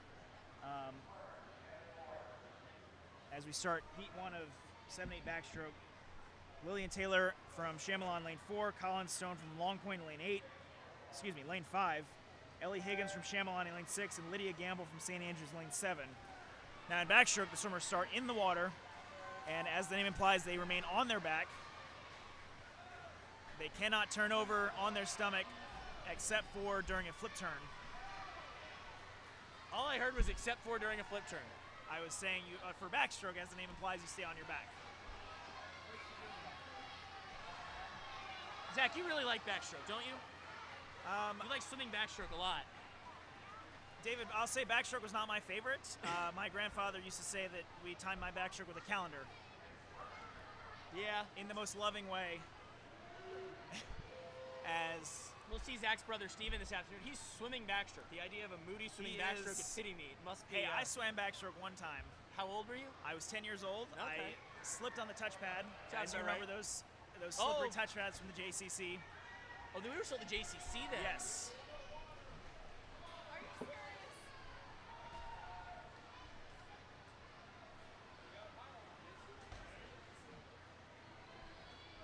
As the swimmers step in the water for Heat 2, Parker Archambault from Ashboro in lane 2, Grace Griffin from Legend Oaks in lane 3, Caroline Houghton from Sneak Farm in lane 4, Leilani Webster from Shadow Moss in lane 5, Marley Stevenson from Crowfield in lane 6, Riley Suttles from Legend Oaks in lane 7, Abigail Morgan from Ashboro in lane 8, and May Good from St. Andrews in lane 9. It looks to be Crowfield and Shadow Moss in the middle of the pool, as well as May Good from St. Andrews on the outside could get in there for a top 3 finish in this heat. But it's going to be Webster from Shadow Moss touching at 25.03, taking about 3/4 of a second off her entry time. Followed closely by Suttles from Legend Oaks and Stevenson from Crowfield.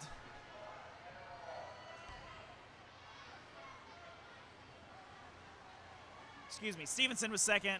May Good from St. Andrews out in lane 9 was in third in that heat. Heat 3, lane 2, Kate Mullins, Long Point. Lane 3, Kai Henderson, North Charleston. Lane 4, Charlotte Hobcaw.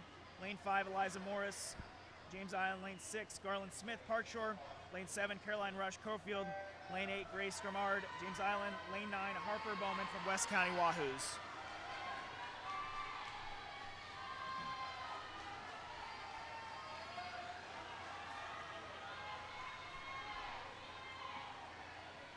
As again, it looks to be a Crowfield swimmer. The Killer Waves putting up a strong performance in this early session here with Caroline Rush touching 21.69. That is 2.5 seconds off her seed time. And that could challenge for a top 5, top 10 surely, but top 5 maybe position. 21.69 as we see DQ arm go up towards the end of that heat from our side of the pool.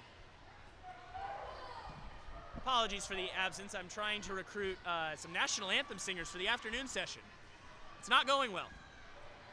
I thought our group rendition was terrible. It was awful. These are legitimate singers, vocal majors at SOA. Speak for yourself, David. Heat 4, lane 2, Journey Gaines from North Charleston. Lane 3, Ellie Bosniak from Northridge. Lane 4, Charlie Triple, Shadow Moss. Lane 5, Ann Marcia from Newington. Lane 6, Carolina Beatty from Daniel Island. Lane 7, Barbara Bauer, Country Club. Lane 8, Hadley Atkinson, Hogpro. Lane 9, Rose Wynn from Park Shore. As Journey Gaines from North Charleston takes the win in lane 2, 20.63. Yeah, that could place really high when all is said and done. That's right, and she gets a fist bump to the crowd. She's excited. That's what we want to see from the kids today. Happy swimmers, excited swimmers. Happy swimmers are fast swimmers, David. And I'm sure you've heard that many times before. No, never. Well, David just doesn't want to be happy, so. No, of course not. We'll call it the, I don't know. We'll come up with something. Heat 5, lane 2, Izzy Dirks, Sneak Farm. Lane 3, Annalyn Wester, Somerville. Lane 4, Nina Alton, Daniel Island. Lane 5, Peggy Lotta, Northbridge. Lane 6, Ellie Hollings, Country Club. Lane 8, Blakely Isbell from West County. Lane 9, Lily Kopacko from Newington. Lane 9, Audrey Bowman from Somerville Y. I believe the time to beat's 20.03, and Peggy Lotta will win her second event of the day, 19.40. I believe the girl that won the previous heat will be placed third. Yeah, she will be. Izzy Dirks is second in 19.95.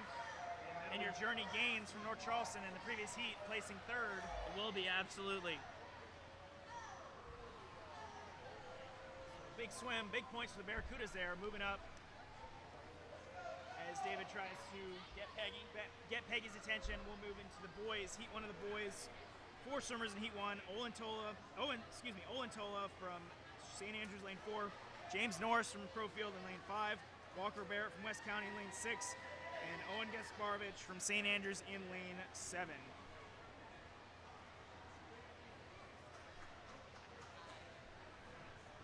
Andres, what are some things you have to remember for backstroke to be good at backstroke? You want to keep good hand speed, very quick. You want to keep your legs up so you can kick as fast as possible. You need to get your stroke count, especially for these 50s that are going to be coming up, so you don't bonk your head. And always a good finish to stay on your back.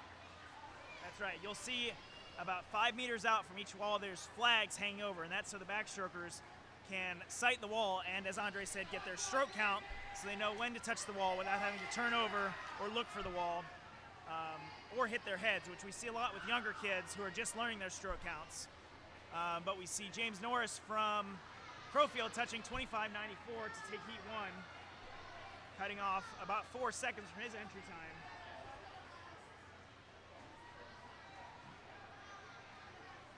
And here we have David back with Peggy Lotta, the winner of the girls 25 backstroke. And she is also the winner of the Louise Stur Award, which she'll get a plaque for. What am I supposed to say? Well, how excited are you to win 2 events? Very excited. Did you think you were going to win? No? How did you prepare for city meet, both at practice and on your own? On my own. But how? What did you do to prepare? What did you do to prepare? What did you do to get ready? I don't know. You swam in city meet 2 years ago when you were 6. How did that help you today? Very good. Good. Congratulations, Peggy. Thank you. And it looks like in this heat 2, we've got David Holder, the 6-year-old from North Charleston. We saw him have an outstanding swim in butterfly. David Holder takes the heat win, 22.83, followed by McCrae Lawrence from James Island, and Eli Mann from West County was 3rd in that heat. Heat 3, lane 2, Harrison Mason from Legend Oaks. Lane 3, Colin Bradley from Long Point. Lane 4, Mason Griffin, from Sneak Farm. Lane 5, Lincoln Gresham, Newington. Lane 6, Jack Rawlings from Northbridge. Lane 7, Rigby Hirsch from Country Club. Lane 8, Parker Johnson from Hobcaw. And lane 9, Daniel Fernandez, Long Point. I apologize for any names I may have butchered. I'm trying to get them out as quickly as we can because these 25s go fast. And they do, especially as we get into some of the latter heats here. That looks to be Rigby Hirsch from the Country Club of Charleston. Very quick hand speed. They are going to have a strong session this morning. A very strong younger age group, 7, 8, and 9, 10s. He touches first, 21.07. Taking 3 seconds off his entry time. Yeah, real nice swim there. And that'll move up quite a bit. Heat 4, lane 2, Paul Barber from Daniel Island. Lane 3, Kellen Merrick from Daniel Island. Lane 4, Wade Loveland from James Island. Lane 5, Jimmy Nolan from Shadow Moss. Lane 6, James Rosenbeck from Sneak Farm. Lane 7, Barrett Sams, Shadow Moss. Lane 8, Truman Shell from Country Club. And lane 9, Thomas Mahoney from Legend Oaks.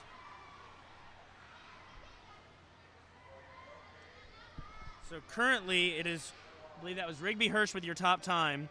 Who was it in the last heat that got the win? David Holder from North Charleston. That's right. And he is now 2nd overall, it looks like. Rigby's top 10. We got a strong swimmer out here in lane 2, Paul Barber from Daniel Island Swim Team. He's going to take the win in this heat 4, touching with a time of 20.14. He takes over as your leader headed into the top heat. Excellent time. I'll place him probably in the top 5 there. Rigby Hirsch from Country Club still holding 2nd with Sam Doty from North Charleston in 3rd overall, headed into the final heat. Heat 5, lane 2, Marion Gelkin from Northbridge. Lane 3, Ricky Downey from Somerville. Lane 4, Ellison Matthews, Newington. Lane 5, Sam Doty from North Charleston. Lane 6, Reeve Pitter from Park Shore. Lane 7, his teammate Hall Bear. And lane 8 and 9, a pair of teammates from Ashboro, Owen Thomas and Ford Lowell. As Sam Doty from North Charleston looks to take a commanding lead under the flags, he's going to touch first and win your city meet title, 18.64. Paul Barber's time from Daniel Island's going to get 2nd there, 2014. That's right. Paul Barber from the previous heat of Daniel Island will get second. Thank you, Andres. 2014. And Reeve Pittard from Park Short looks like will be third, 2058. A lot of all over the place times there. We're going to have to wait for the finals to be sure on this. And we're going to get our winner, Sam Doty.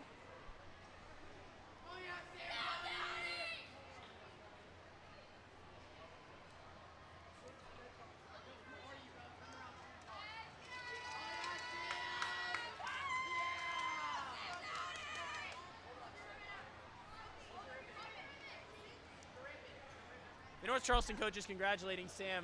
Not sure they realize they're interrupting an international broadcast here. Congratulations, Sam. How excited were you to win this race? Really? So tell us about the chain that you've got around your neck here. I don't know. You don't know what it is? Oh, super cool. Oh, I wonder who told you that. Congratulations. Thank you. Great. Great.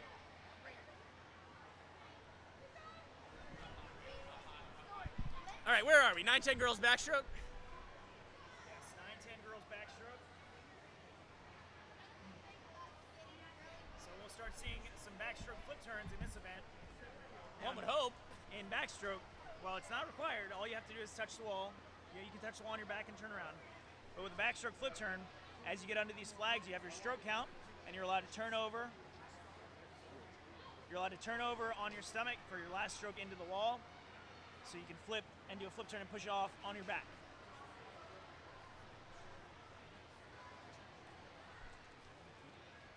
As David's making a mess here. It's a long day. We're hungry. It's not even 11 o'clock yet. What's your point?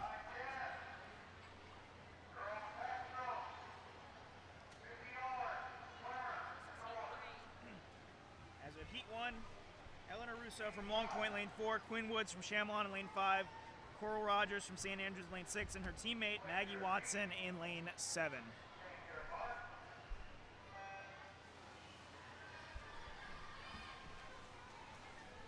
So the backstroke flip turn, not always the easiest to learn, requires some timing.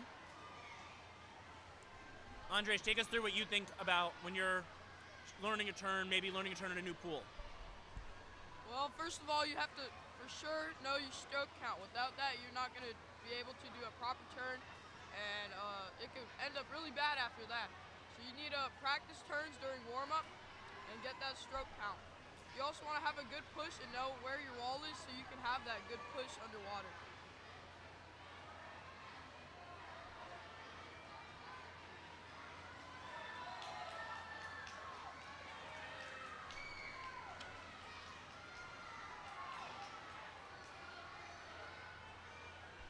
Into the wall here, it's Maggie Watson from St. Andrews taking the win.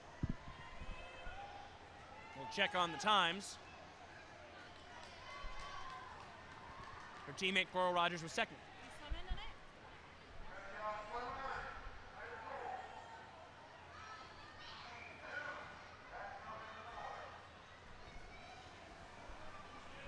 Heat 2, Sky Yates in lane 2 from West County, Ella Vandernewt from Legend Oaks in lane 3, Tilly Kangas from James Island in lane 4, Ella Kate Stubbs from Ashburn in lane 5, Emerson Watson from Park Shore in lane 6, Adeline Harris from Crowfield in lane 7, Hadley Boyd from Park Shore in lane 8, and Emerson Perry from West County in lane 9.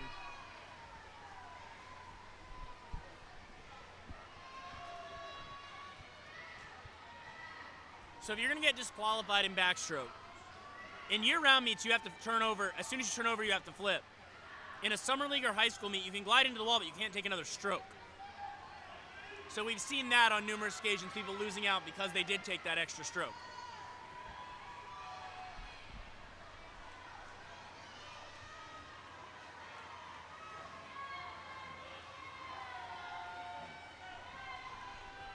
As we see Tilly from James Island touching first, 44.83, cutting about 3.5 seconds off her entry time, and hoping to put up some big points for the Stingrays as she moves up ahead. Emerson Watson from Park Shore, 46.41 a second, and Ella Vandernewt from Legend Oaks was third, 48.02. Heat 3, McKenna Wilson from Chamelon in lane 2, Isabel Boston from Country Club in lane 3, Charlotte Gibson from Somerville in lane 4, Georgia Hawkins from Hopco in lane 5, Scarlett Ligon from Daniel Island lane 6, Nora Heimer from Newington in lane 7, Eliza Gregory from Country Club in lane 8, and Marley Mazik from James Island in lane 9.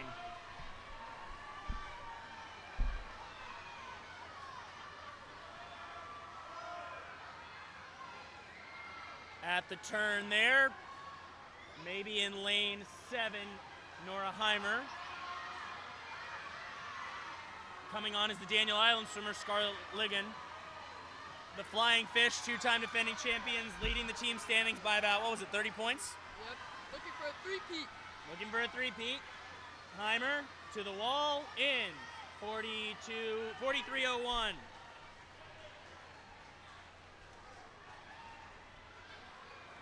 .43 highs for your next two swimmers. So as we get set for Heat 4, Kira Barden from Shadow Moss is in lane 2. And when she swam last, I called out her sister Sophia for wearing a shark costume. And rumor has it that some of Sophia's friends are giving her a hard time for it. But I just want to point out, none of you are brave enough to show up to City Meet in a shark costume. So yeah, that was a compliment. If you're going to show up to City Meet, just don't make fun of someone for showing up to City Meet in a shark costume unless you're also going to wear a shark costume to City Meet. You heard it here first. Go ahead, Zach. Lane 2, Kira Barden from Shadow Moss. Lane 3, Mookie Ziki from Newington. Lane 4, Blair Bradley from Long Point. Lane 5, Stella Sapko from Legend Oaks. Lane 6, Lily Murphy from Somerville. Lane 7, Blythe Falk from Hopcaw. Lane 8, Mary Rosenbeck from Sea Farm, and her teammate Elena Fall in lane 9.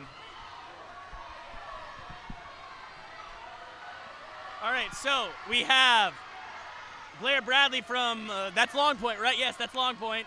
Can confirm, Long Point to the wall, 41:31.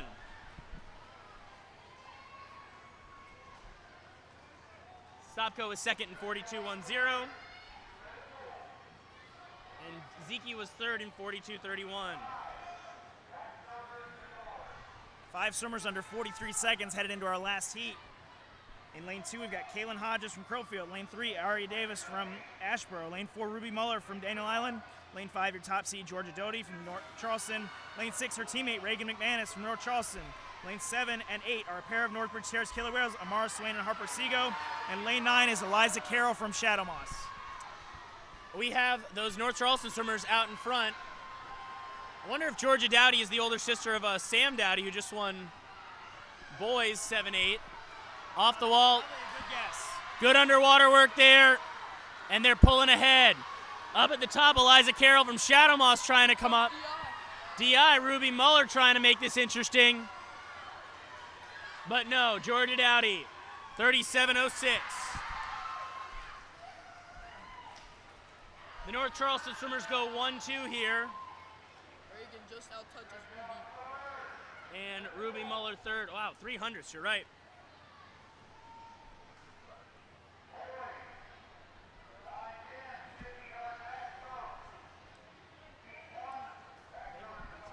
Back-to-back event wins for the Doty family.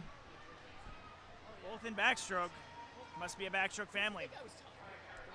Heat 1 and 9-10 boys backstroke. Lane 4, James Treat from Shadow Moss. He's an 8-year-old. We talked earlier about swimming up an age group.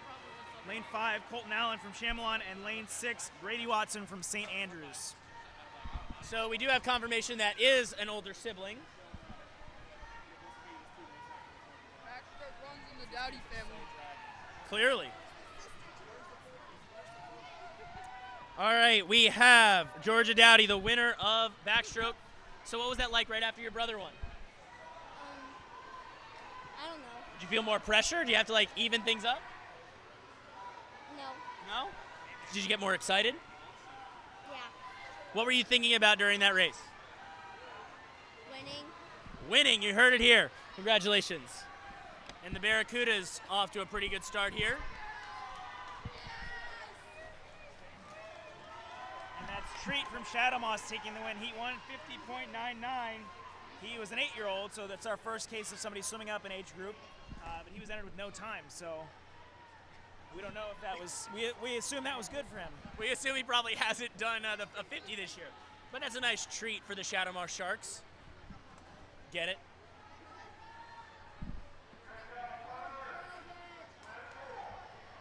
was a bad one, David. Come for the swimming, stay for the dad jokes. Final call, 7-8 girls and boys breaststroke to the north of course. Final call, 7-8 boys and girls breaststroke. Now, as we're waiting for the next heat, I was taking a look across the stands, and I see a couple of swimmers dressed as bananas over in the stands. I wonder what that is about. I don't think any of these teams have a banana as their mascot. I think that's the Park Shore section. We'll have to talk to Joe about that one. Heat 2, Augie McGugan from James Island, his teammate Pearson Alexander in lane 3. Lane 4 is Austin Bowman from the Somerville Y. Lane 5, Fowler Cordray from West County. Lane 6, Ronan Sanchez from Ashboro. Lane 7, William Chamberovich from Legend Oaks. Lane 8, Elijah Martin from Somerville. Lane 9, Eland Ryder from West County.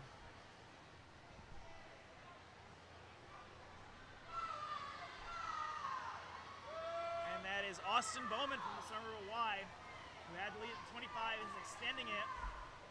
Doing a great job of keeping his head back and reaching and rolling. I was going to say, great head position, nice relaxed backstroke, working the legs there, and it's a body length lead. And he's going to touch the wall first, 44.96. We'll see if that time stands up. It might have been a little quicker. Shaved a couple seconds there. Nevertheless, still a heat win.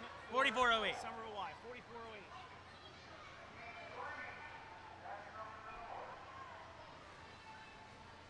Heat 3, lane 2, Daniel Stefanishin from Chamelon, Lane 3, Hudson Hartwell from Shadowmoss. Lane 4, Harry Parnell from Hogcaw. Lane 5, Isaac Silly from North Charleston. Lane 6, Oscar Lapine from Crowfield. Lane 7, Samuel Klingeman from Long Point. His teammate Levi Lasser from in lane 8, and DJ Pendergrass from Legend Oaks in lane 9.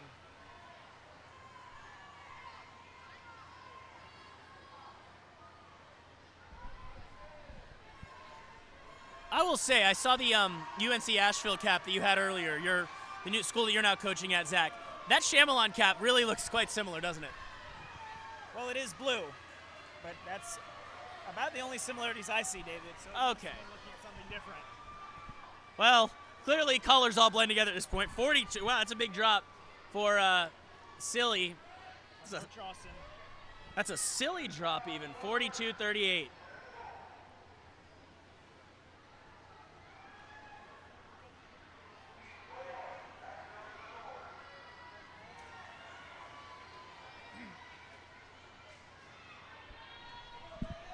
As we get going, heat 4 here. Lane 2, Hunter Clark from Crowfield. Lane 3, Will Bono from Park Shore. Lane 4, Grant Lovelace from Ashboro. Lane 5, Ryder Kupalik from Daniel Island. Lane 6, Bennett Gaillard from Newington. Lane 7, Eddie Klingshern from Northbridge. Lane 8, Jack Clemens from Country Club. Lane 9, Zach McClune from Sea Farm.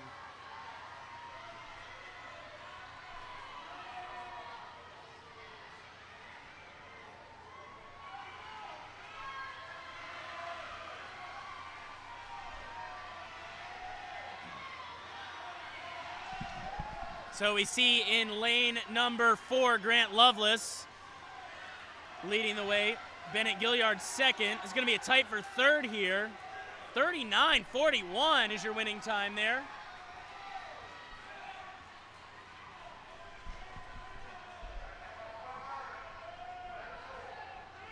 And moving on to the next heat, heat 5. Lane 2, Wynn Norton from Hobcaw. Lane 3, Finbar Graver from Northbridge. We'll see a couple of his siblings later today. We will. Lane 4, Buster Chapman from Country Club. Lane 5, Finn Gaston from Daniel Island. He won the butterfly. Lane 6, Shep Silver from Sea Farm. Lane 7, Jack Kometz from Newington. Lane 8, Whit Pittard. We've seen some Pittards today already as well from Park Shore. And lane 9, Owen Thompson from North Charleston. The families we saw in the last heat, Ryder Kumpalik is the son of 12-time Olympic medalist Jenny Thompson. Has an older brother too, Benji. That's right. This one is going to be all Finn Gaston. Big lead. Although Shep Silver from Sea Farm is not going away, he's got a pretty strong lead on second place as well. 34-32, your winning time. Silver taking second in 36.58.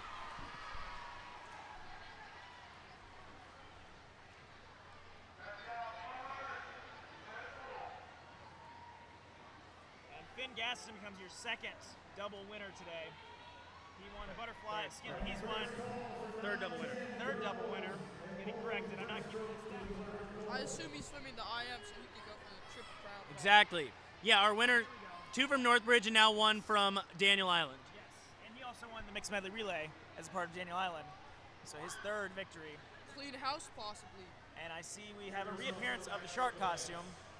Hey, none of you are brave enough to do it. We will get Finn Gaston over here.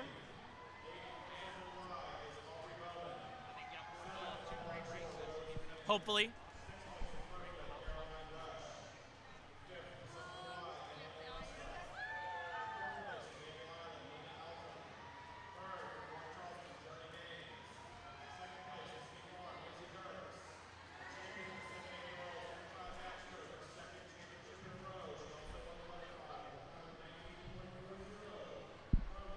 And Finn Gaston is back with us again. Finn, I feel like I just saw you, and now you've won another event. How did you feel swimming that backstroke? Awesome. I feel like my underwaters were good, but my competitor Sheb, he's awesome. He was right by me. Kind of intimidated me to go faster. Yeah, and you heard that, folks. Having competition, having somebody to race really pushes you. Now, what else are you swimming today? I have the IM and then the freestyle relay. He's got the IM, so he's going to take his 2 victories, butterfly and backstroke, and really push that first half of the IM and then bring it home for the free relay for the flying fish. Yep. Congratulations. Thank you. Hopefully we'll see you later. So that was Finn Gaston from Daniel Island. 2 individual victories and a relay so far for the flying fish.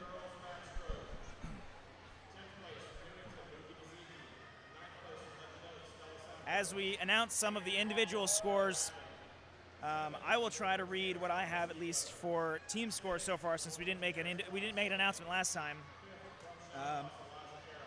Now I don't know if this is correct. These are unofficial scores. St. Andrews in 18th, I believe, with 4 points. Chamelon 17th with 50. We have a tie for 15th between Legend Oaks and West County with 139 points. Crowfield with 14 points. 14th place, 266 points. Ashboro, 268.5 points, 13th. Hobcaw, 278.5 points, 12th. Long Point, 283 points for 11th. James Island, 329 points for 10th. Country Club of Charleston, 388 points for 9th. Shadow Moss, 408.5 for 8th. Somerville Y, 449 for 7th. Park Shore, 535, 6th place. Snee Farm, 555 for 5th place.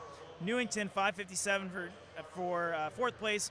North Charleston, 567 for 3rd place. Northbridge Terrace, 635.5 in 2nd place, and Daniel Island currently leading the standings after backstroke with 686 points.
Final call for 9-10 girls and boys.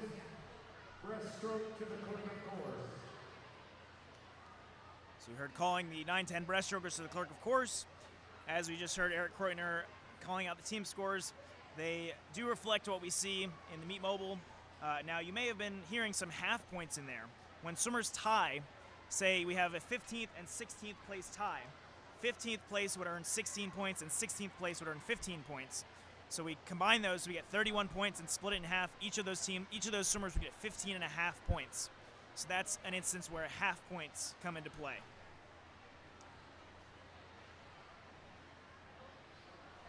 As as we get set for 7-8 girls breaststroke. We have 4 swimmers in the first heat. We have a pair of Chamelon Stingrays in lanes 4 and 5, Bridget Rains and Sophie Hart. Madden Brandt from the James Island swim team in lane 6, and Lydia Gamble from St. Andrews in lane 7.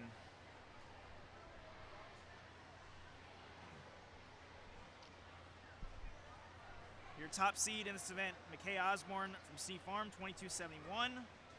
Followed closely by Charlotte Choi from Long Point, 22.84. They will be looking to challenge the city record of 20.58 by Harbor Hood, who I believe we'll see in the 9:10 breaststroke as the top seed in a few races.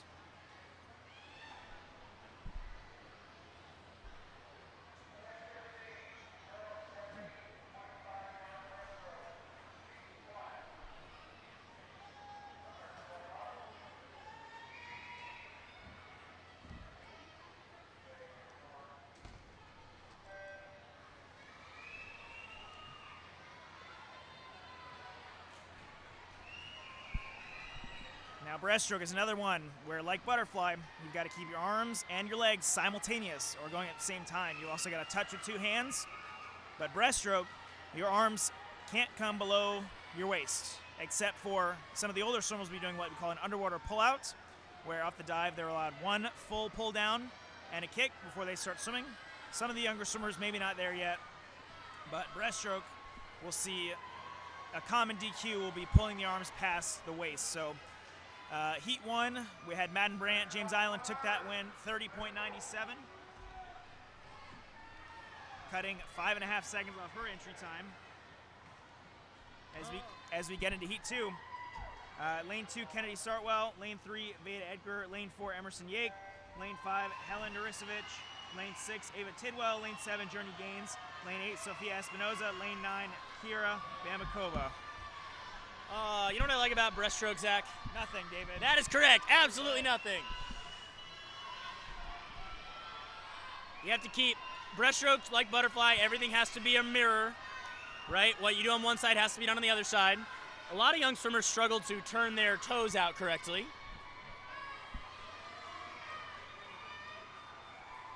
As the win appears to go to Narasevich at 29.01.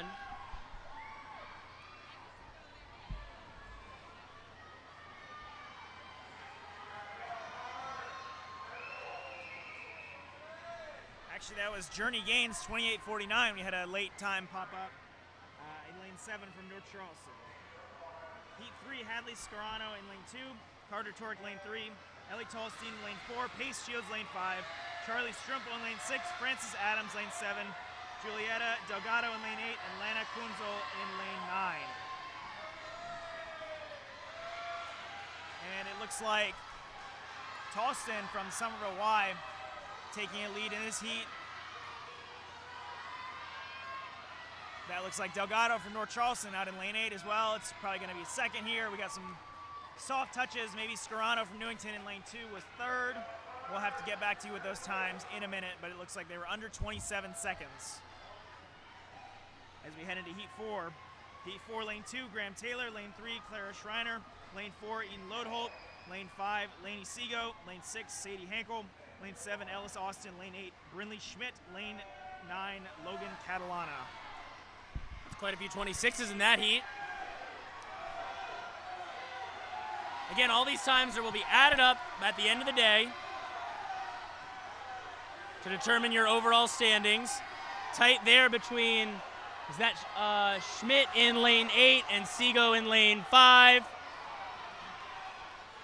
just a line across right now. They're very close.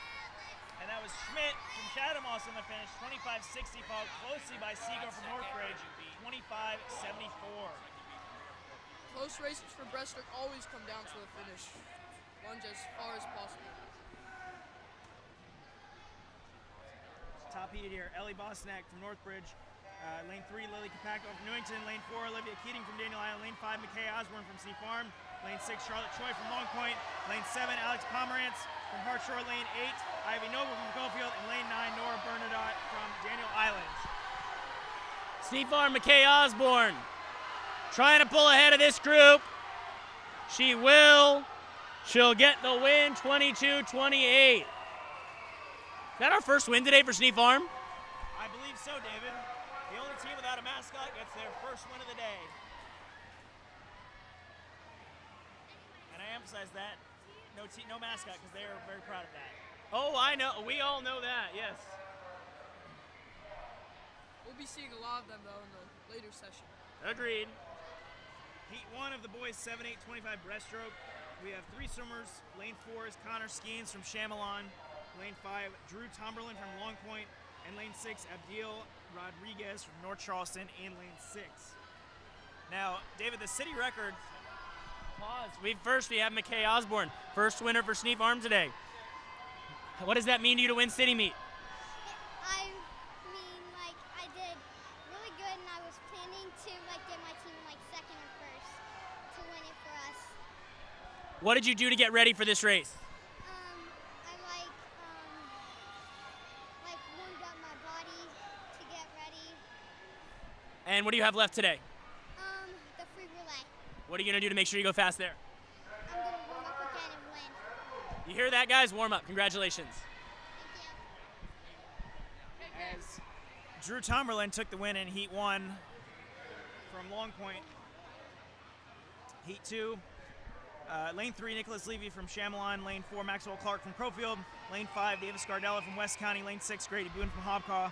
Lane 7, Sawyer Cone, James Island. Lane 8, Gunnar Ball, the 6-year-old from Crowfield. Now, David, I was saying the city record in this race is a 19.1 from 10 years ago in 2015. And the top seed is 21.57, so that'll be a tall order. But this is Gardella from West County taking the heat win, 27-20. We thank Andres for his time on the air. He'll come back this afternoon. Yes, sir. And we got a new special guest. Hey, good seeing you. This is Jason Kreutner, former head coach at Sneef Farm. His son, John Ross, swimming breaststroke? Swimming this afternoon. Oh, this afternoon, okay. Free and fly, free relay. And Jason is going to provide some of his expert insight as we move through this event. So what's this like being back here, but with a little less stress? Well, we'll let this race finish. Zach, you want to tell us who's in this? We got Harrison Mason lane 2, Whitman Stone lane 3, Wade Love lane 4, Elliott Smith lane 5, Sully Watts lane 6, Caspian DeFord lane 7, Bennett Beck lane 8, Asher Holmes in lane 9, and it looks like lane 7, Caspian DeFord from Daniel Island, gets the win 25-94. That was impressive. The name's so fast. I practiced, David. It's good. You've had 11 years of experience doing this. I need to step up my game. This is my 10th year. Missed 2. One was the COVID year. 1 year I wasn't here. That's right. Heat 4, lane 2, Tanner Uzinski, lane 3, Elliott Knowlton, lane 4, Buckley Schuler, lane 5, Jackson Passarello, lane 6, Timosha Sudak, lane 7, Mac Hogan, lane 8, Quentin Ciachos, and lane 9, Jax Bartz. As we see Jackson Passarello coming in here, followed closely by Timosha Sudak, 23-8-1, 24-1-1.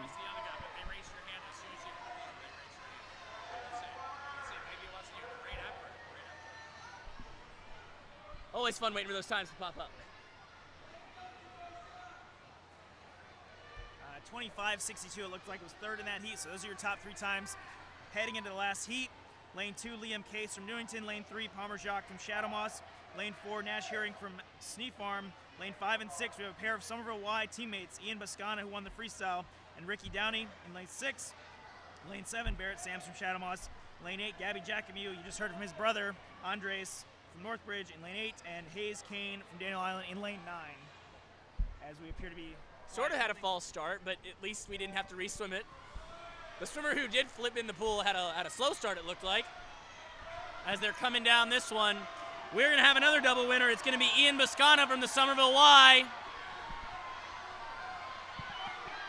Look at that nice glide out front. Palmer Jacques is close, but it won't be enough. 21-7-0 your winning time. Jacques is second. Herring takes third.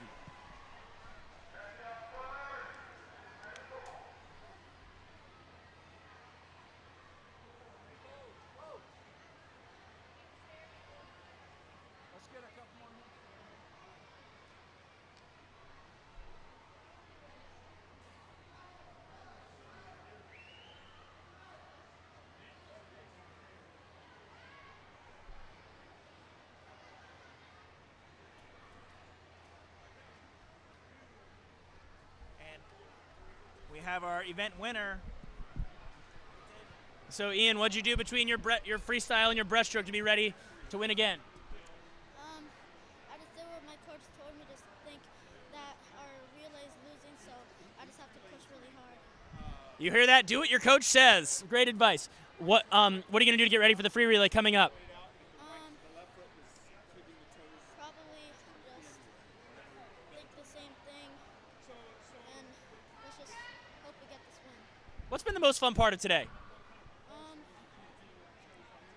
Probably congratulating others. That's awesome. Congratulations. So we're gonna welcome Jason in. Jason has been at about 1 million city meets. Do you have a number of how many you've been to? I don't, no. But I'm so glad to be here. The streaming is so important, and I came from home and listened to you guys to start the day, and you're doing great. And it means a lot. I know that for Steve Farm, we had a family that had moved to Seattle, and you forget how important this is. And what's been about 10 years of doing it. So thanks to SCSC and in the past Channel 2, and David, you've always been a stalwart. It just means a lot for people who can't make it here. Thank you, Jason. Yeah, it's a lot of fun. Long days, but get some exciting swims in the middle. Hopefully we'll see some records soon. If not this morning, this afternoon for sure. Like we had a little cleanup in the back. I think that's our kid. The good news is we are only half hour off the timeline. So again, if any of you older swimmers still haven't left yet, be prepared for a crowded parking lot. You're not getting my spot, so don't get excited. So we'll go on to the 9:10 breaststroke. So Jason, tell us, what did you focus on when you were teaching breaststroke to these little ones? We know the great thing about summer swimming, and everyone who takes part in this knows this, is you can be on a team for a long, long time. And so you've got real role models to look up to. And so help and inspiration and role modeling can come in a lot of different places. But it's the stroke that, with younger kids, it can be so different, swimmer to swimmer, and you can just accept that. So we were talking a few minutes ago about what's great about breaststroke, and in my opinion, what's great about breaststroke is nothing. Zach was a breaststroker, well, distance swimmer, but also breaststroker, so he probably disagrees. I feel like what's often challenging is getting, especially the 8 and unders, to master the underwater cycle. You're allowed one big pull down, one kick, and also one butterfly kick. You'll see most of the 9-10s doing that. A lot of the 7-8s did that as well. Yeah, here at this pool, which is absolutely beautiful, and the city meet has been here, I think it's the 4th or 5th year. 5th year, yeah. And, adopting different perspectives, coaches, commentators like you and Zach, and the refs and the volunteers who've been here for so long. But for young people, it's you get to see quickly what are they up to. Like, are they not afraid? Are they afraid? It's so different from the Tuesday and Thursday nights outside. Agreed. That and this pool is so much deeper than pools that they normally swim in. The coaches know to check and work that through, because someone might go so far down that they don't make it back up in time and get disqualified. There have been a few times today when I've seen some of these swimmers having great starts, but you thought maybe they were stuck. Yeah. Turns out they were great starts. And you got to throw it out to the swimmers, because I never swam in this pool except for the Not coaches' too late. relays. The coaches' relays. And the blocks are intimidating. They're very tall, and you guys had tall blocks at Sneak Farm, so that had to be an advantage for you guys. I don't know. It's just such a different place. And so it's something that it's important for parents and spectators to remember, that the kids are doing so great, because it's so different from what they normally experience. Yeah, you're going to see a lot more variance in the times with these younger swimmers. You just kind of never know, even year to year, what you're going to get from the younger ones, and then whereas you get the older swimmers, and you're going to see a lot less outside smoke.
I got one, so we have a delay. It's obviously a little different than the old days.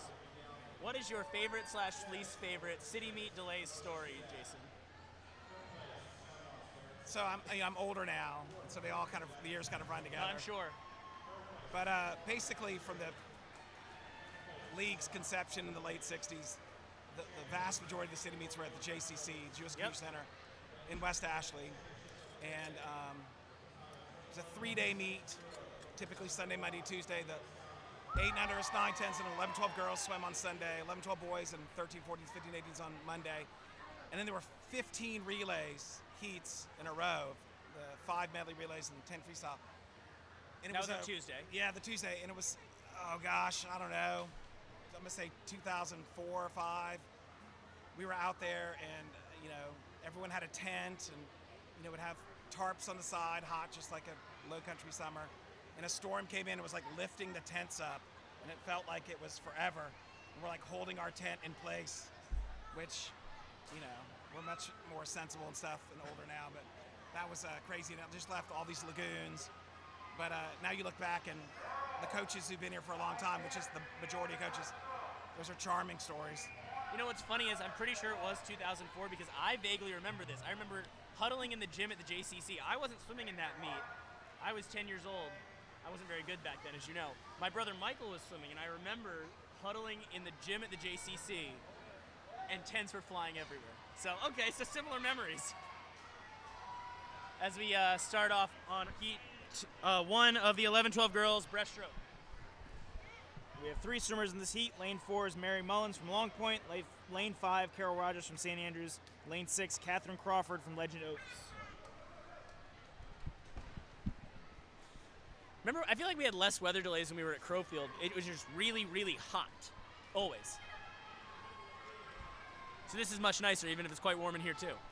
Yeah, and I don't know if you and Zach talked about this, but the pool is competition temperature, which for summer swimmers, it's incredibly refreshing. You know how many of them in warm-ups, it's so cold! Well, David, they're used to swimming in pools that are 10 degrees warmer than this. But this is so much better as Catherine Crawford wins it in 55-35. She looks quite happy. You're doing great.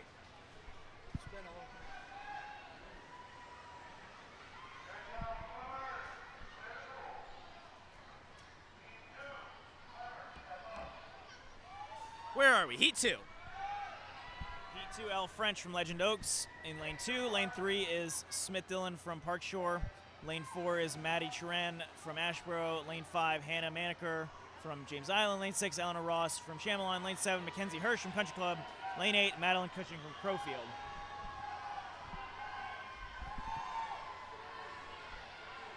Did we just see swimmers looking at each other? That's always what you want to see, guys, right? I don't know anything about breaststroke. No comment. No comment, okay. That's always a good sign. With Maneker leading the way there. Dillon from Park Shore is in a second.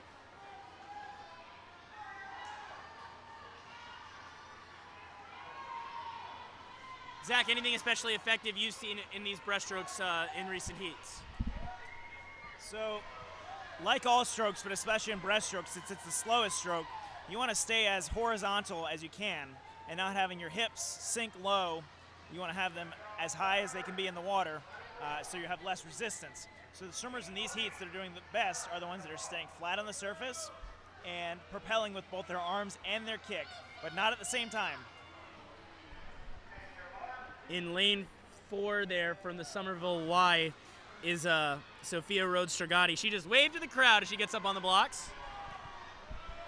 Heat 3, we have Jordan Fuqua from Hobcar, her teammate Julia Edwards in lane 3. Lane 4 was Sophia Rhodes-Stragati. Lane 5, Addison Hibbler from Chamelon. Lane 6, Presley Harrington from Newington. Lane 7, Lena Bartz from Ashboro. Lane 8, Corey Gardella from West County. And lane 9, Avery Brown from Somerville Y.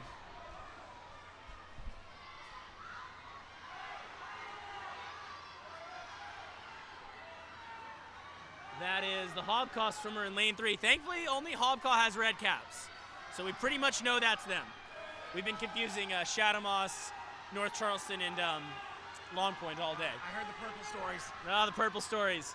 From Chamelon, is that Addison Hibbler? Oh, she's going to come in Second, it looked like, to Julia Edwards, 49.20 for your winner.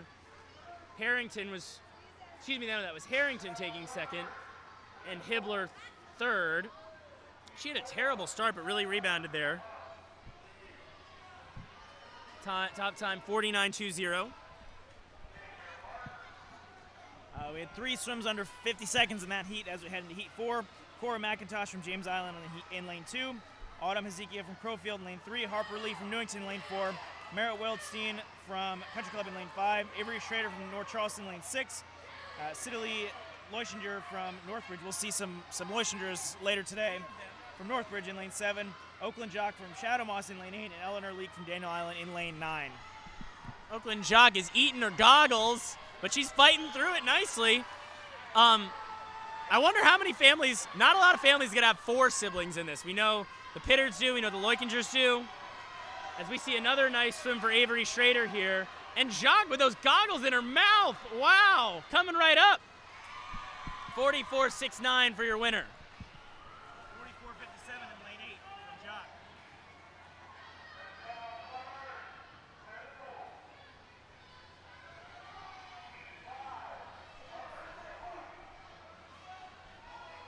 Are you taking it all in before you talk?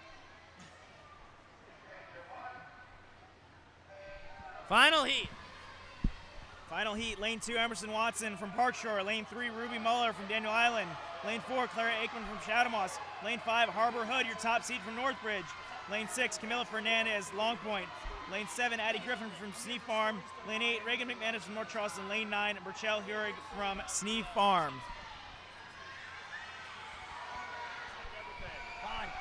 All right, we have a really nice race here. Harbor Hood, who was second in butterfly. Camilla Fernandez and Addie Griffin coming down to the wire here. Is Hood going to have it? Looks like she is. Yes, just barely. 39.27. Fernandez second, Griffin third. How about that for a close race?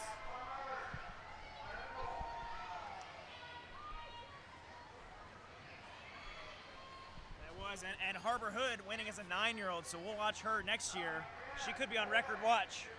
37.92 next year, but we'll transition here into 9:10 boys 50 breaststroke. 3 swimmers in your first heat. Nash Turk from Chamelon in lane 4, Davis Yadigan from James Island in lane 5, and Griffin Wolf Hoover from West County in lane 6. I wanted to ask another coach's question for Jason based on something we just saw, but it looks like Harbor's going to join us here. Harbor, congratulations on your win. It was a super tight race there. Could you see anyone? What were you thinking? Just to shoot and try and kick the shot. So, what do you said shooting in breaststroke. You're trying to keep the momentum forward. Does that make you feel faster? Yeah. What has this day been like? You guys had a really good medley relay. You and Tessa went 1-2 in butterfly. What's it been like back there in the Northbridge section? Good, I guess. Awesome. Congratulations. Good luck in IM. Thank you. As we see the winner there is Davis Yadigan, 51.88. So, Jason, we've all seen a fair share of swimmers eat their goggles during a race. What did you tell swimmers to do? How did you prepare them for the inevitability that would happen? Oh, well, so this is, summer swimming is all short distance, and you tough it out. And so you want to create conditions at a pool and practice so this happens. And if they get upset, because it's going to happen at practice, and it's the learning lesson. This is what all the parents and coaches know. So better now than in the future. Shame we didn't have Andres back to comment on that, because he was a professional at eating his goggles for a few years there.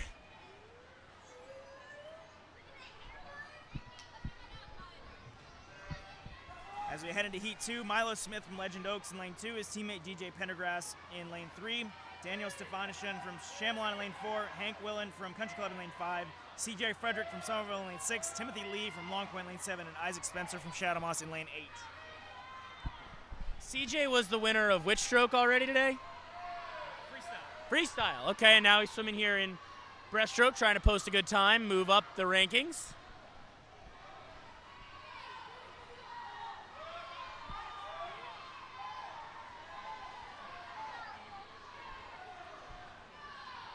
Nice consistent swimming there for Daniel Stefanshin from Chamelon. He was entered at 51.92. He's going to go 49.26.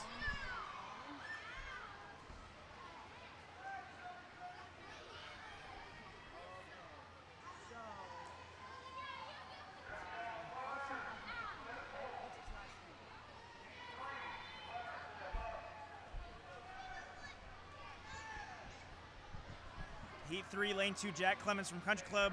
Lane 3, Santiago Nevada from Crowfield.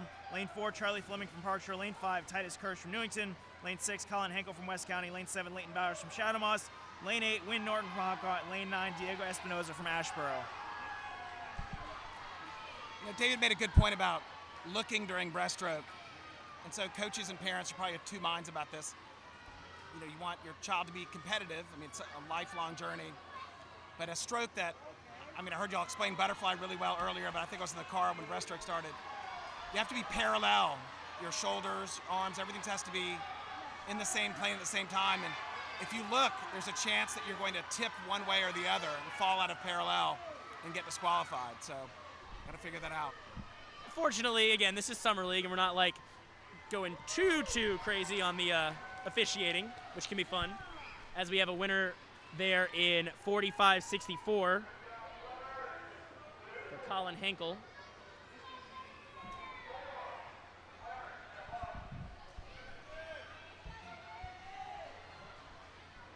Heat 4, Lane 2, Grady Hodge from Northbridge. Lane 3, Landon Knauer from North Charleston. Lane 4, Cameron Simon from Sea Farm. Lane 5, Kellen McManus from North Charleston. Lane 6, Lyndon Smith from Somerville. Lane 7, Grayson Tidwell from Long Point. Lane 8, William Toterin from Hobcaw. And Lane 9, Gray Lempesis from James Island. So I got to tell a Steve Farm story that Cameron Simon, who's swimming right now, his mom, Kelly Kiggins, was one of my first swimmers when I coached 6 and unders in 1987. She married Scott Simon, swam for Pine Forest. And so they've, through genetics and practice and stuff, have 2 amazing young kids, Sloan and Cameron, who are really good at breaststroke. That was Kelly's best stroke. Yeah. And Simon will win this thing, 45.89. That's actually the second best time so far. Grady Hodge was second, pretty clearly. We'll see that time switch hopefully in a second.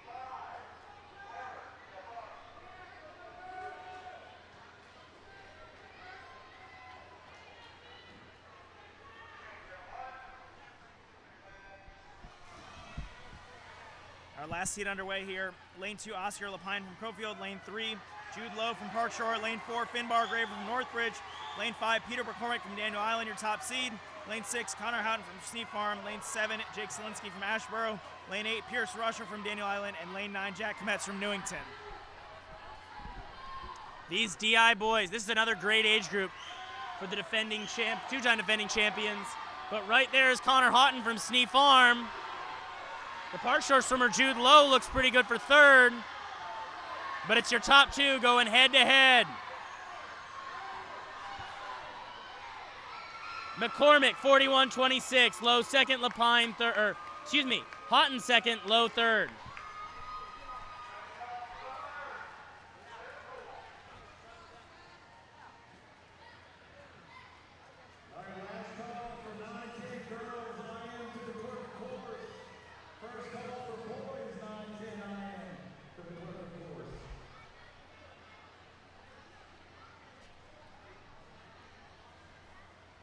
So that should put a wrap on our individual stroke events today.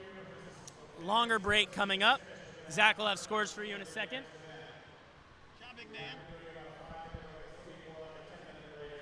So, how many times have you won an event today? 2. 2, including that relay. You guys are just rocking and rolling in this age group. How are you supporting each other back there and getting ready to fire off all these great times?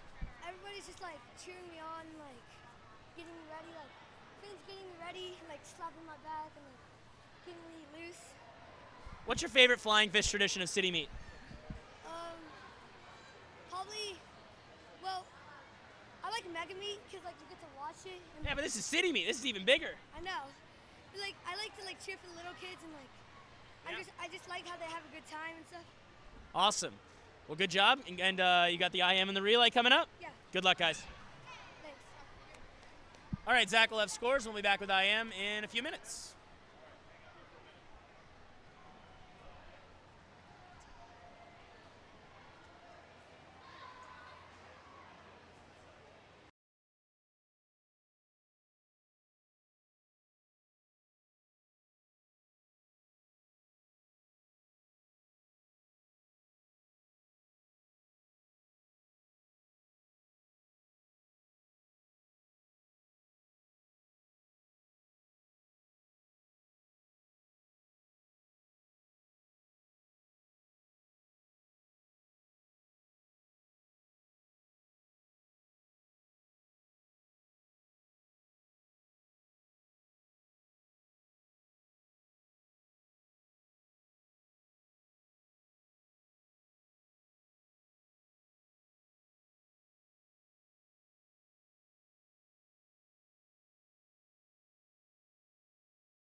So just to repeat the scores, in 18th place, we have St. Andrews with 12 points, 17th place, Chamelon with 77, 16th place, Legend Oaks with 161, 15th place, West County with 210, Stand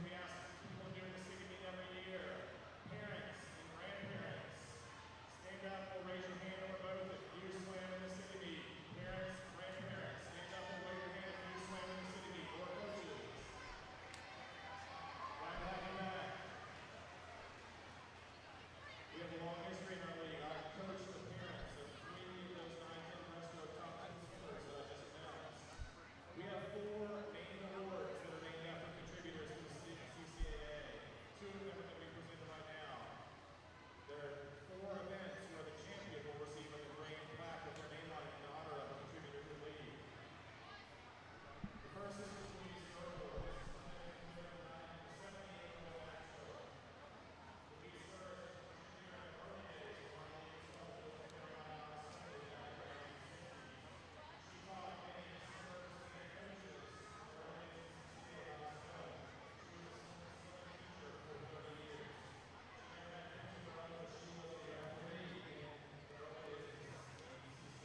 So we're going through some of the memorial awards that are given to certain event winners, and we just heard Peggy Lotta winning the Louise Stir Award for winning the 7-8 girls 25 backstroke.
And Finn Gaston, for winning the 9-10 boys 50 butterfly, has won the Pete Combs Award.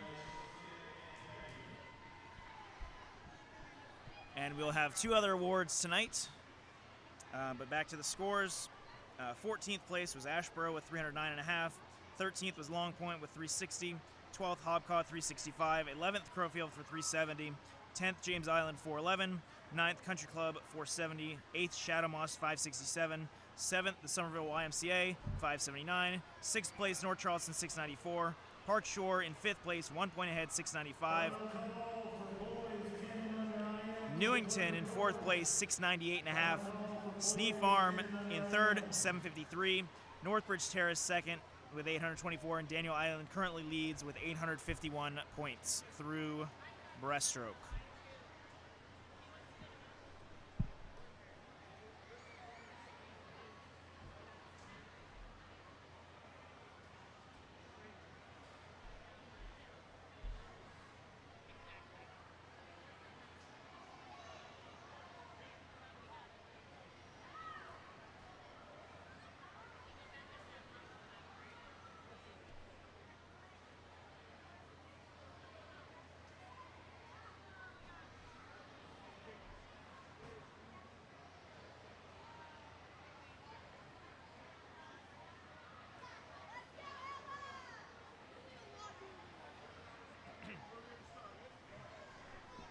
As we get set for the girls 10 and under IM, the meet record set in 2017 by Adair Shaw. We'll see Adair swim tonight in the 15/18 for Hobcaw. Heat 1, 3 swimmers, Ella Vandernewt from Legend Oaks in lane 4, and a pair of Chamelon Stingrays, Addison Himbler in lane 5, and Eleanor Ross in lane 6.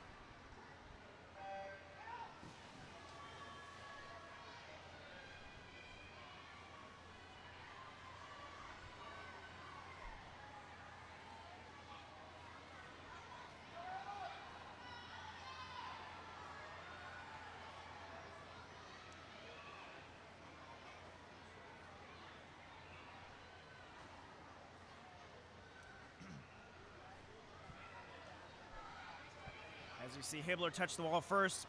Jason, what makes a good IMer? Zach, way to put me on the spot. I'll have to answer that in a second. The thing I was thinking about is with these 9-10 swimming IM, and this is the first heat, there's a lot of smiling going on. You know, you're talking about young people who are still figuring out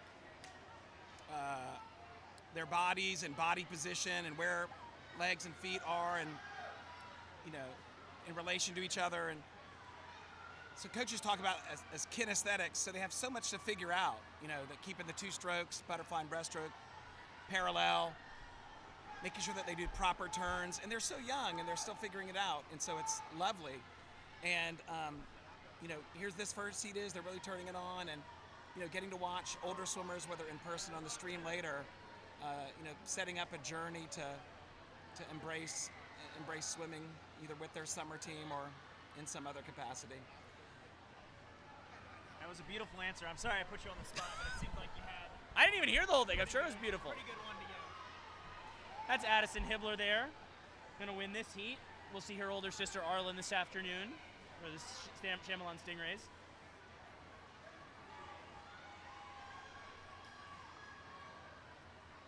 Madison into the wall at 152 point something.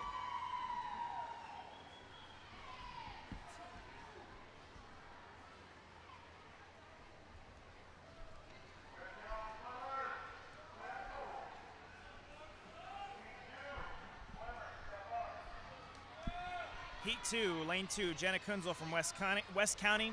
Lane 3, Hannah Maneker from James Island. Lane 4, Jordan Fuqua from Hobcaw. Lane 5 is Sophia Rhodes Stragoti from Somerville Y. Lane 6 is Mary D. Edmonds from Hobcaw. Lane 7, Alex Pomerantz, an 8-year-old from Park Shore, swimming up in the IM. And lane 8 is Corey Gardella from West County in lane 8, excuse me.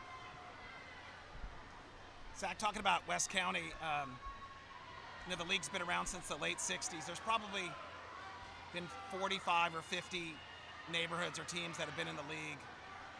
The league's got around 18 teams now. And I know our friends in Mount Pleasant have a really cool East Cooper League with meets once a night. Once a week. Once a week, sorry. Once a night, that would be something. It'd be the 1 week season. And a lot of CCAA coaches and people, you look and see what other people do and how intriguing that is. But being able to go across the 3 counties, Berkeley, Charleston, Dorchester, and see how different people are operating, it's a really lovely thing to bind us all together. The facility out there that the city built is amazing. I want to know how many former CCAA teams can you name? I'm going to pretend you didn't ask that question while I think about it.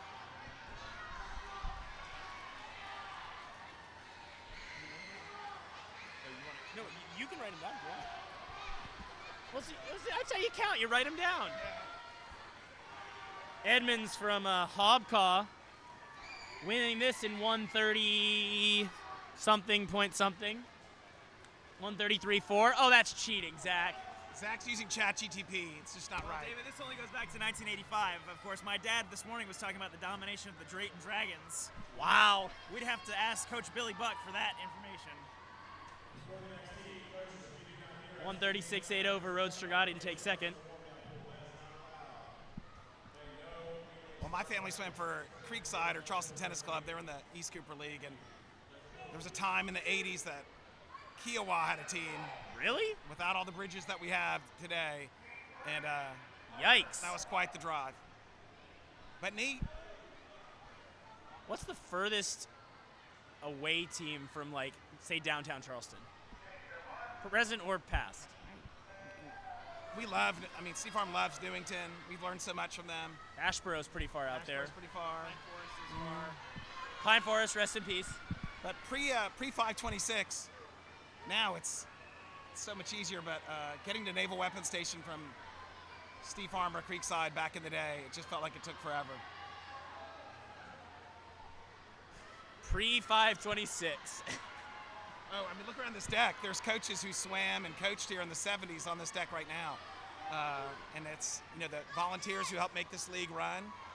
But there's a lot of institutional history on this deck, and you can tell people care a lot. And those earlier awards, the Stir Award and the Combs Award, it's like looking at a family photo album, and it's important for the league to do that today. Shout out to Jason, finally taking long enough for someone to make me feel young. Zach, who's in this heat? In Heat 3, we have Stella Sapko from Legend Oaks in lane 2, Penelope Boyd in lane 3 from Park Shore, Aria Davis from Asheboro in lane 4, Caroline Wright from Country Club in lane 5, Kiera Barden from Shadow Moss in lane 6, Maddie Kieran from Asheboro in lane 7, Presley Harrington from Newington in lane 8, and Autumn Hezekiah from Crowfield in lane 9. It is currently Penelope Boyd from Park Shore.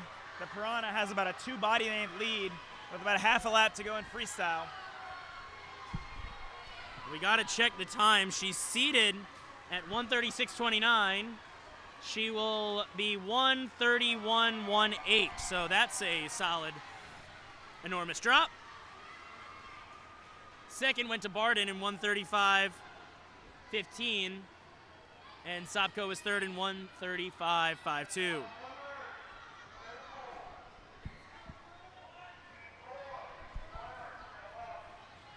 As we get Heat 4 underway here, lane 2, Mookie Ziki from Newington. Lane 3, Mary Rosenbach from Sneak Farm. Lane 4, Cora McIntosh from James Island. Lane 5, Sadie Malcolm from Z Farm, as we hear a false start horn go off. All stopped. They did all stop. I think that's our first one today. Well, there was the 8 and under boys breaststroke. I think there was one kid flipped in, and then stopped. But yes, much better than the previous. The first instant of the false start horn Working effectively. So lane 5 was Sadie Malcolm from Sea Farm. Lane 6 was Kaylin Hodges from Crowfield. Lane 7 was Merritt Wildstein from Country Club. Lane 8, Noella Smith from Daniel Island. And lane 9, Blair Bradley from Long Point Swim Team.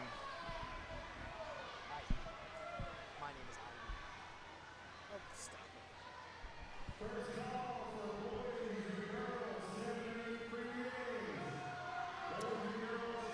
it. So Jason, when you're trying to teach a 9-year-old to swim the IM, what do you tell them to get them over their fears of a 4-lap event? Yeah, so for the families at home, David, I've known you for 20 years.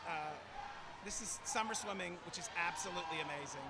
And every single event that everyone swims is considered sprinting. It's super short distance sprinting. And so for parents, the thing you're going to want to do, and coaches, is just remind them that it's really, really short, even though it may not seem that way. And so years when there was Olympics or really great NCAA competitions or World Games or something, you can help your swimmers see that. I mean, this is a short course pool too. It's only 25 yards. And so all out. Zach's question about a great relay IM swimmer, it really depends. Some kids, it's go out and it's emotional and they have a lead, and some people feel like they can't overcome it. Another good outside smoke swim for your team leaders, Daniel Island. But no, no, this was Noelle Smith in 128.68, a 10th ahead of Sadie Malcolm from Snee Farm. Cora McIntosh taking third there. I couldn't believe the stories from the time that they had this meet in long course that you guys were telling me the other day. That's insane that was a thing once. Yeah, I wasn't there for that, but you know, there's like a handful of people, probably Lynn Carroll from Chamelon and Mike Walsh, Northbridge, who remember that. And your brother, I think. Probably so, yeah. All right, we have the final heat up here. Heat 5, Ruby Muller from Daniel Island, lane 2. Clara Aikman from Shadow Moss in lane 3. Camila Fernandez from Long Point, lane 4. Harbor Hood, your top seed from Northbridge in lane 5. Her teammate Tessa Ray in lane 6. Lane 7 is Avery Schrader from North Charleston. Lane 8, Georgia Doty from North Charleston. Lane 9, Avery Brown from Somerville Y. We've got a couple of winners in this heat, David. We actually have 3. Tessa won freestyle and butterfly, Harbor won breaststroke, and Georgia won backstroke. Georgia's a little bit out of it right now. Camila Fernandez has the lead over the 2 Northbridge swimmers. We'll see if she can hold on. They are both very good freestylers. Harbor, obviously the best breaststroker in the bunch. Avery Schrader trying to get back in, and that's her sister Peyton going nuts right next to us. See, families. Harbor with a pretty solid lead here. Camilla's in second, Tessa's in third. Those are the top 3 by quite a bit. Harbor Hood, her second title of the day. I was saying earlier, as an 8-year-old last year, she was 4th in this event. She's going to pull this out in 1:15.57. Northbridge 1-2 again. Tessa Ray taking second there. Time unknown at this point. Third was Fernandez in 1:20.41. Fourth was Ruby Muller from Daniel Island.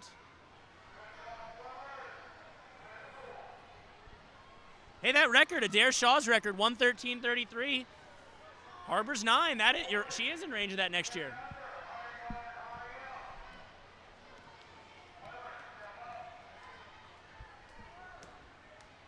And as we wait for your winner, Harbor Hood, to make her way over here, we'll get started. Heat 1, 3 swimmers. Fisher Heinen from Chamelon in lane 4. Fowler Cordray from West County in lane 5. And Lucas Pendergrass from Legend Oaks in lane 6. All right, Harbor, what'd you do between breaststroke and IM to be ready for that one? Try to go fast. Just tried to go fast. You heard it here first. What were you thinking about during that race? You were behind early on, so what were you trying to do there to use your breaststroke to catch up? Just trying to go really fast. Words of wisdom. trying to go really fast. Congratulations. Go get ready for that relay.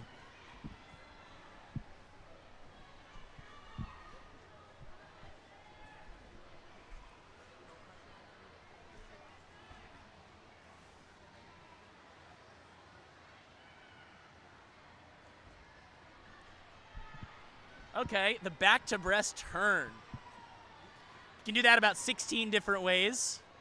Thoughts, gentlemen? Here we go, Zach. So at this age, we're really just looking for legal touches. So you got to finish on your back before you can push off on your stomach. As they progress into older, there's some transition turns. The bucket turn, for one, is an older style where you touch on your back and almost do a back tuck and push off on your stomach. And what we've seen more recently is called the crossover turn, where you finish, you're still kind of on your back, but you're reaching over towards your side, and as soon as you touch the wall, you almost do a flip turn and push off on your stomach. Now, it actually originated as a backstroke turn because you used to have to touch the wall on your back, and swimmers realized that they could touch the wall on their back and then flip around, and eventually when those rules changed, they started introducing it in the IM. Now, Fowler Cordray for West County touches first. David, you look like you wanted to add. Oh, just that we'll see some of those this afternoon. I know one older swimmer in particular has been working on it, trying to get his timing right. Not going to name names, but Zach knows who I'm talking about. His brother. Heat 2, Lane 2, Lyndon Smith from Somerville Y. Lane 3, Garvey Kangas, an 8-year-old from James Island. Lane 4, Buster Chapman from the Country Club. Lane 5, Kellen McManus from North Charleston. Lane 6, Daniel Stefanishan from Chamelon. Lane 7, Hudson Hartwell from Shadow Moss. And Lane 8, Samuel Klingeman from Long Point. If we have any older swimmers watching on their drive out or maybe sitting in the parking lot already, stay in your cars. We got a ways to go. At least 40 more minutes of this, so don't get too antsy. As McManus leading the way there at the halfway mark.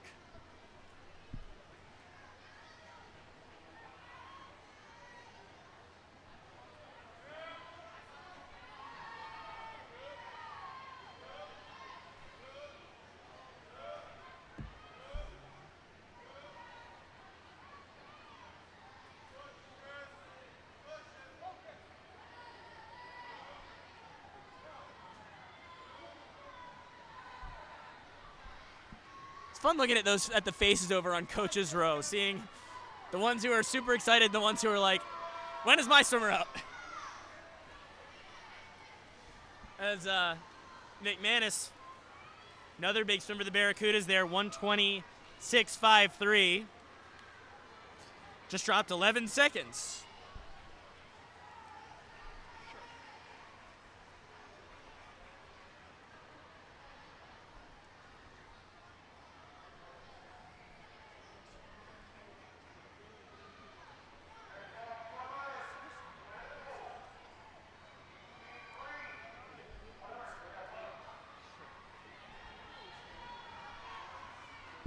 Heat 3, Lane 2, Jack Clemens from the Country Club. Lane 3, Will Bueno from Park Shore. Lane 4, Colin Hankel from West County. Lane 5, Grayson Tidwell from Long Point. Lane 6, August Hills from Legend Oaks. Lane 7, Grant Lovelace from Ashboro. Lane 8, Gray Limpesis from James Island. And Lane 9, Landon Knauer from North Charleston. That looks to be the swimmer from Ashboro and the swimmer from Park Shore touching at the wall first at the 25.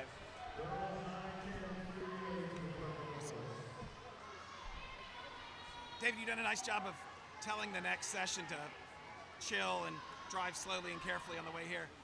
I hope nobody gets here late because you've been telling. No, warm-up should hopefully start on time, but you're not getting in this building at 12:30.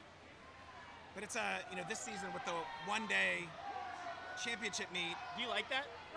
Well, so normally David wouldn't be telling everyone to drive here safely, but messages would be flowing back and forth between parents and swimmers and coaches who are at home and everyone that's here.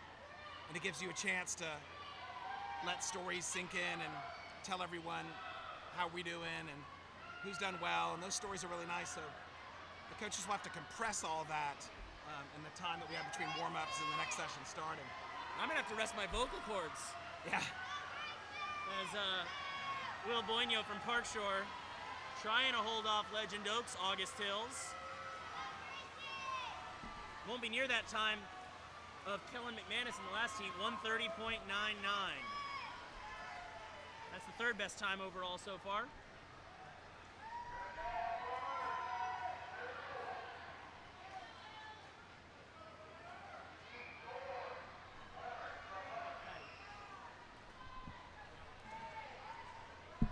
Heat 4, Lane 2, Oscar Lapine from Crowfield. Lane 3 is CJ Frederick, your freestyle winner from Somerville. Lane 4, Connor Houghton from Sneak Farm, Lane 5, Jack Yates from Hobcaw. Lane 6, Declan Miller from Northbridge. Lane 7, Leighton Bowers from Shadow Moss.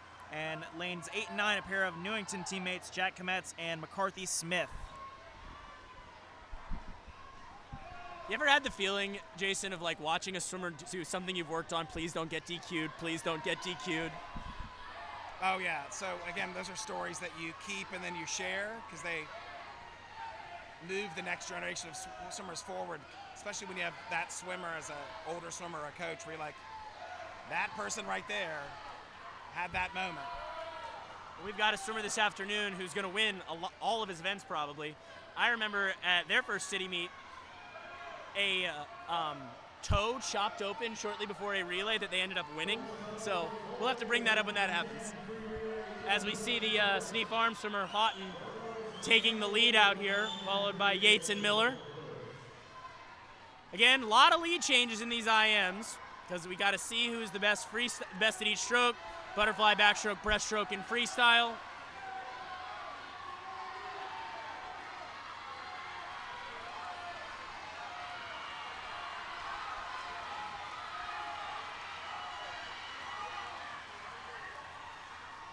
Wow, what a finish for Jack Yates to get there in 1:25.99. 3:10s over Connor Houghton, Declan Miller third.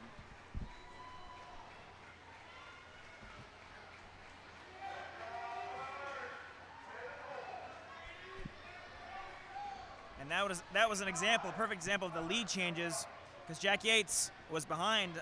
Connor Houghton from Sneak Farm had the lead with about 10 meters left, and Jack Yates really got his hand on the wall first by just putting his head down. So Heat 5, Whit Pitter from Park Shore, Lane 2. Lane 3, William Tedoran from Hobcaw. Lane 4, Peter McCormick, he won breaststroke from Daniel Island in Lane 4. Lane 5, Grady Smith from Sneak Farm. Lane 6, Finn Gaston from Daniel Island won flying back. Lane 7, Blake Williams from Crowfield. Lane 8, Jake Selinsky, from Ashboro. And Lane 9, Finn Bargraber from Northbridge. It's these DI boys, man. You're going to have age group champions at the end of the day. If anyone wants to bet me that DI won't be the age group champion, I would take that bet because they're going to be. In this and in many other age groups today, but certainly this one. It's Gaston.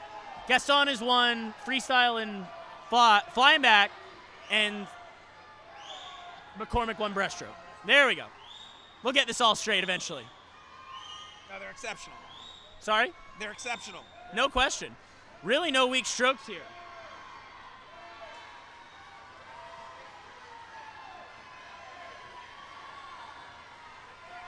Down to the wire here. I look at the record, but Wells Cloud is just too far ahead.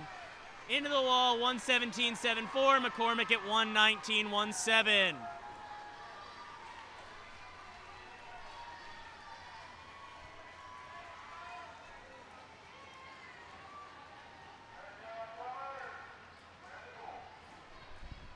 We'll get the DI boys over here again and have one more break for the relays. That is our first Triple Crown winner of the day. Good call there, Finn Gaston.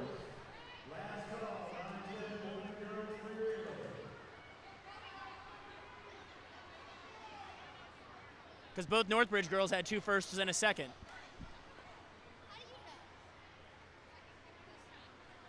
And there is no 8 and under IM, obviously. So we'll see if they come over here.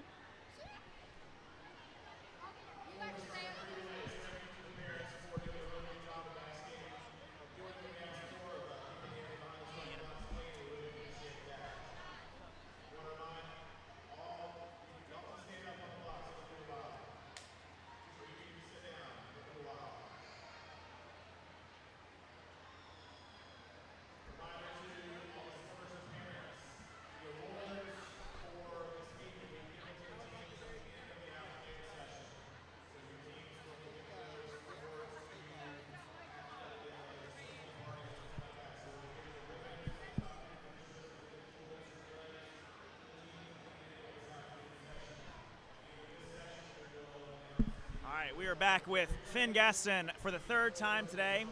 And I thought I just saw your teammate walk away, but he was second place. But Finn, tell us about that race. How did you feel? I felt good. My turns were pretty good. I just got a little tired on freestyle, but I pushed through it. Now I got to go into freestyle relay. Yeah, what do you think about during an IM with all the switching of strokes? Just try to do don't get DQ'd and do your best. All right, and how do you feel about going 1-2 with your teammate? I feel good. He's been trying to beat me for a while, but I feel good. Awesome. Now you guys got the relay coming up. All right, good luck. Thank you.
You guys know what time it is?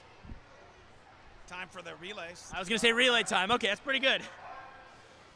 Ashboro's in 2, Shadow Moss in 3, Long Point in 4, West County's in 5, North Charleston in 6, Crowfield 7, Chamelon 8, Legend Oaks in 9. One length of the pool in each of the stroke, or in freestyle. Got to have safe starts, because that relay DQ, humongous points, especially if you're going to finish really high.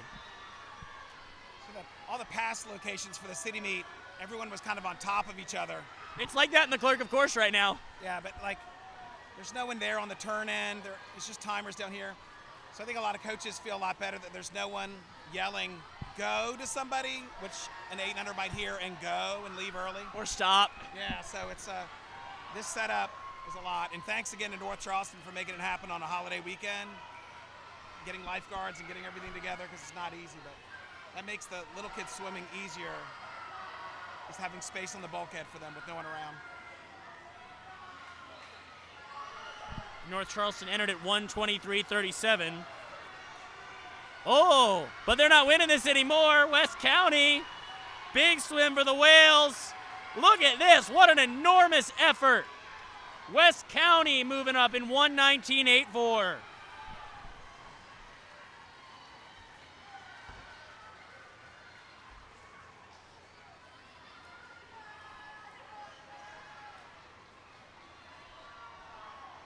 We've all seen some early heats producing the winners before, but I don't think we've ever seen that in a relay, or at least certainly not since we've gone to the bigger pool versus the 6-lane pools we had in the old days.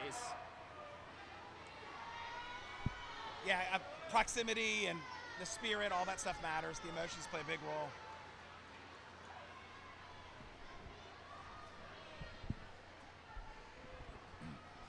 Making sure we're getting all the teams set for the relays. Heat 2, Lane 1, James Island. Lane 2, Northbridge. Lane 3, Somerville Y. Lane 4, Daniel Island. Lane 5, Newington. Lane 6, Country Club. Lane 7, Sneak Farm. Lane 8, Park Shore. Lane 9, Hobcaw. Now, your city record, 106.58, 2014. That's the first year we were at Crowfield. That's the only record still from 2014. That's crazy. All those girls have graduated, but it was an amazing relay. That's right. Coach Jason here was talking, and that record, Ella Fannin, Sadie Wellen, Liz Condry, and Avery Freese. If any of you are watching, you hold the oldest yards record in the city. Good job, girls. And how many records did Avery set during her career? As we have the leaders are Daniel Island, Park Shore right there, Newington right there. But the Flying Fish, man, they are flying. I know Zach can't hear me, or he would have yelled at me for that joke. It's very loud in here right now as we get set for the anchor legs. Oh, he did. Daniel Island. What did we say that record was? 107. They're going to be really close to that. 107, 108.03. Newington, Park Shore second. Third went to Northbridge with Newington fourth.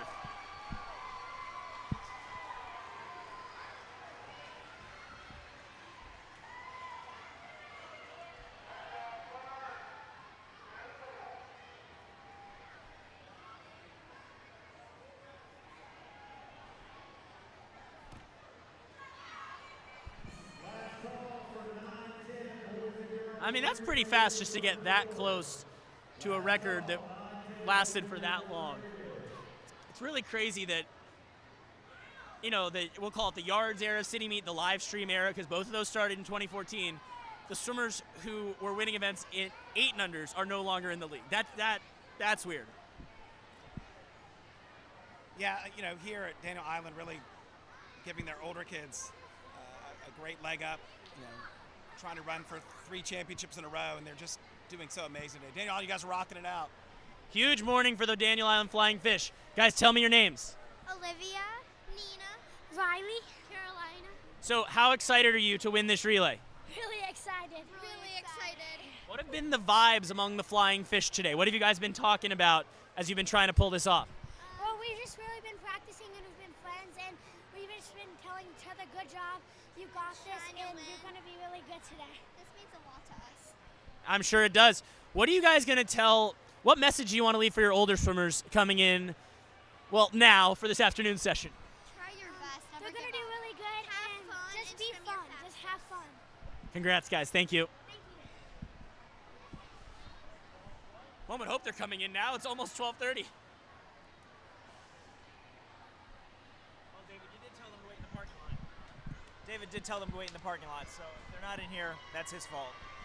Well, they shouldn't be in here. It's packed. All these parents. Clerk, of course, is a mess over there.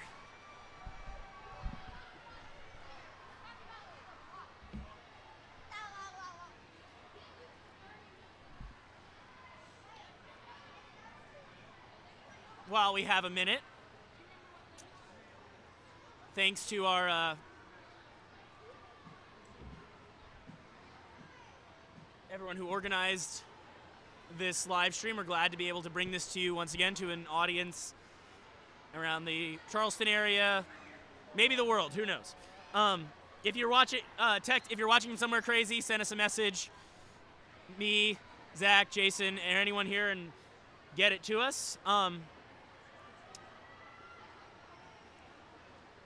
Shout out to SCSC for helping us, for providing us with the equipment for all this. Shout out to our folks running the stream in the back. Shout out to all our officials, timers, everyone spending this July 6th trying to make our city meet a success.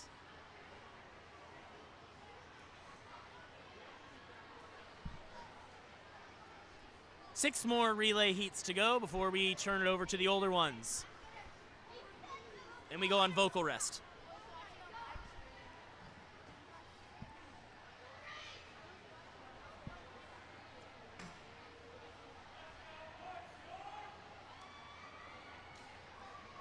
A lot of the coaches are thinking about a feeling of relief. You know, the 8 and unders and 9-10s are so amazing and energetic, and for a lot of them and their parents, it's their first time maybe swimming in this meet, and it's, as we talked about earlier, it's so different from what you experience on Tuesday and Thursday nights. But they have such great potential to do better than expected. At Steve Farm, we just always called it like the wild card morning. You never, you did the best. You're right about that. What's going to come out? There's much less room for movement in the afternoon. And so if your team's overperformed or something this morning, it's a good chance it's going to get locked in. And those are great lessons to take away for swimmers and coaches for next year. Yeah, your older ones, you're not going to drop 3 seconds at a 50, for instance. Maybe in the IM if you have an amazing swim. These guys, what, 5 seconds at a 50? No big deal, right? They just learned how to swim 50s. I can think of some swimmers who've dropped like 20 seconds over the course of the season.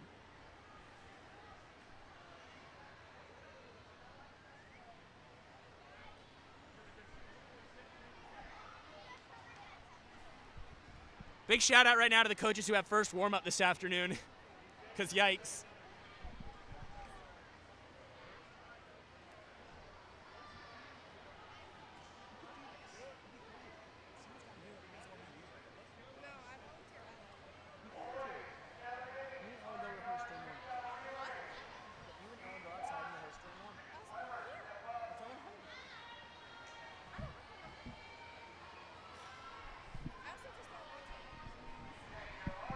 Heat 1 of 7-8 boys 100 freestyle relay. Lane 2 Crowfield, lane 3 West County, lane 4 Long Point, lane 5 Hobcaw, lane 6 Park Shore, lane 7 Daniel Island, lane 8 Legend Oaks, lane 9 Chamalon.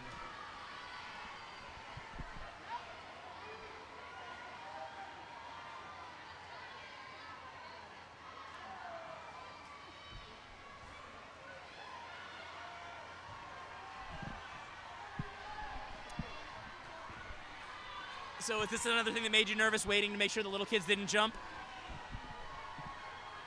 Oh yeah, yeah. Well, 2008, we had a really tight meet against Coosaw Creek. I remember. 3-day meet. 10 points, right? Yes. 3-day setup, 3-day meet setup. So the last day was relays. Our first relay of the day, we were, we had a nice margin, and someone false started by accident, and it just changed the tone and tenor of the meet completely. And really great meet for everybody with Coosaw. These times are going to move up in the rankings for sure. Daniel Island, 109.36. Park Shore, 109.69. Yeah, those times would have them seated second and fourth. So pressure's on to the other teams in the final heat.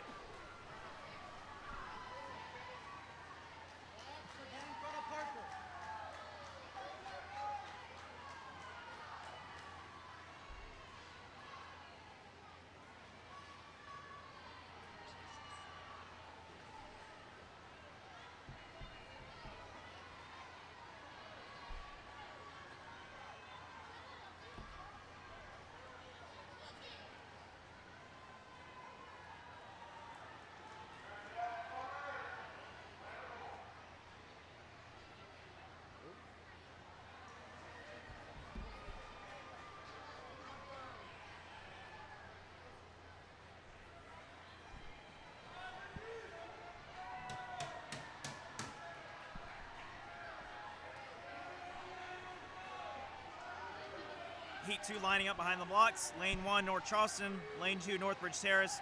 Lane 3, Somerville. Lane 4, Ashboro. Lane 5, Newington. Lane 6, Snee Farm. Lane 7, Country Club. Lane 8, Shadow Moss. Lane 9, James Island.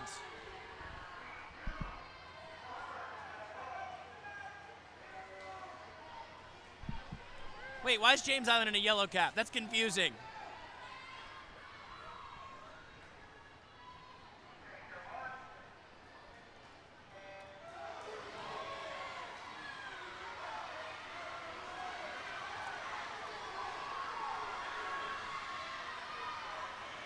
Newington, top seed there, out in front.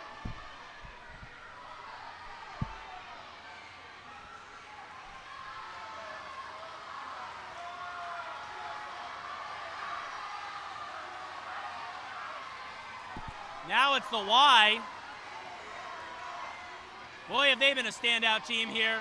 They have the lead by at least a second.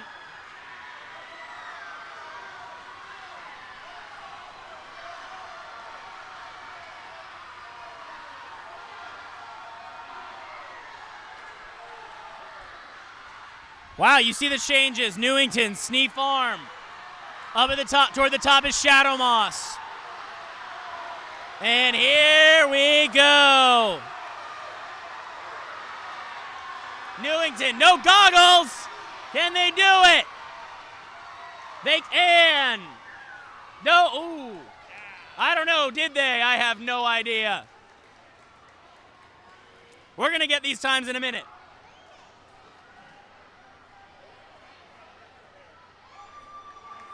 Looks like we have a record, our first of the day.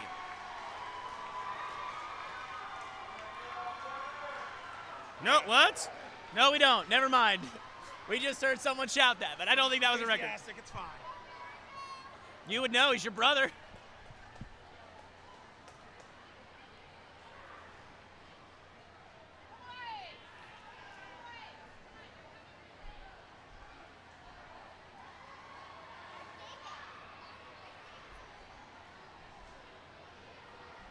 The Tiger Sharks 108.93. Just behind them, Snee Farm and 109.10.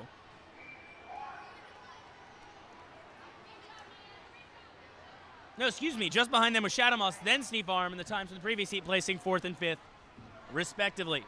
We'll see if we can get the Newington fellas over here.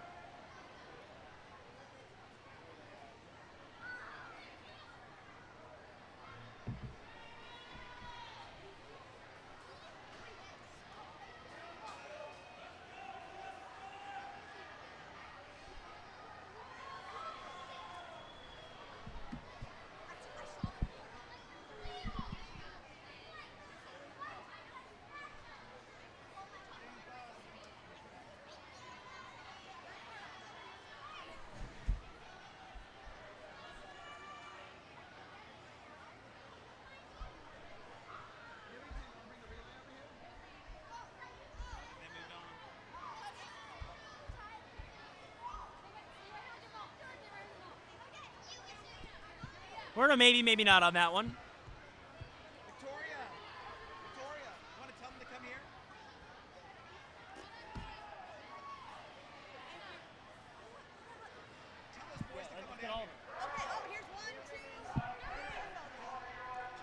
You're hearing the real-time finagling of a relay.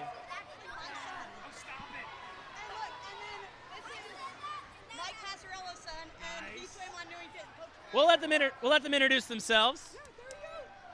Tell us your names. Sammy, Jackson, Ellison, Liam. So that was probably the closest relay we've seen today. How exciting was that, guys? Very exciting. Great. What were you guys telling each other before the relay? Zero breathing. We're gonna win, and if we don't win, we will not get a dozen donuts. Donuts? Motivating them with donuts. Also, the pink shark caps. That's a Newington tradition. What do you guys think about wearing those?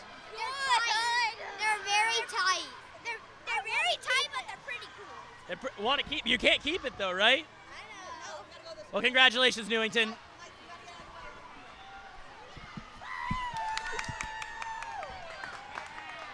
As we're one swimmer underway on second swimmers in heat 1 of the girls 9-10 200 freestyle relay. Lane 2, Legend Oaks. Lane 3, Long Point. Lane 4, Crowfield. Lane 5, James Island. Lane 6, Park Shore. Lane 7, Country Club. Lane 8, West County. Lane 9, Chamalon. That appears to be the Country Club of Charleston leading Park Shore and Crowfield as we hit the halfway point.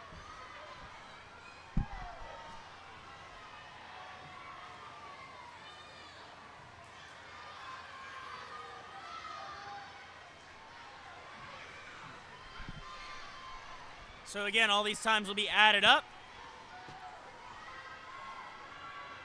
Winner could come from anywhere. Probably won't come from this heat with the top 9 teams still to come. Makes for some interesting math with 9 teams in a heat. The Country Club going into the anchor leg with the lead. Park Shore second, James Island third. I know the board says Country Club is fourth. They are not. They are in the lead.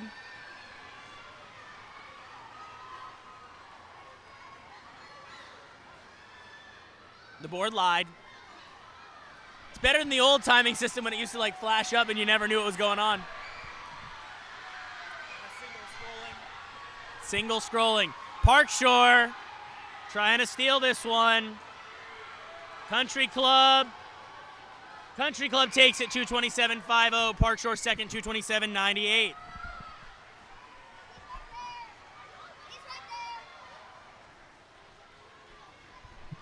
Definitely times that will be a factor.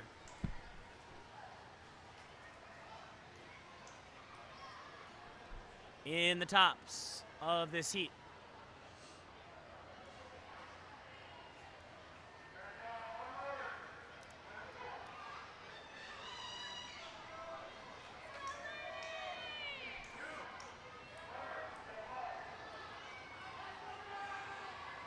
Heat 2.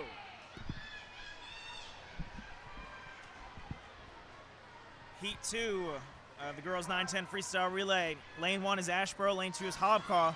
Lane 3, Somerville Y. Lane 4, Shadamoss.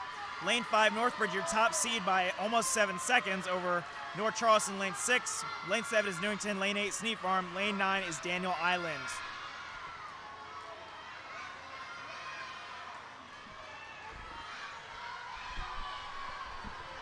The Killer Whales favored in this relay, one would expect, with Harbor Hood and Tessa Ray on the end of this, each with 2 wins today. Close with North Charleston early on. We expect that to be the case. 32.78 for Northbridge, 33.06 for North Charleston. Shadow Moss third right now. Another old record, 2:03.09, Daniel Island. 2017?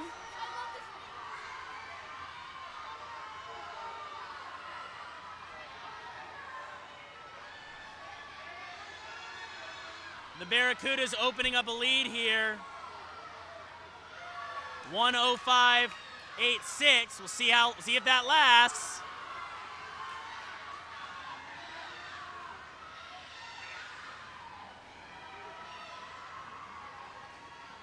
Shadow Moss third.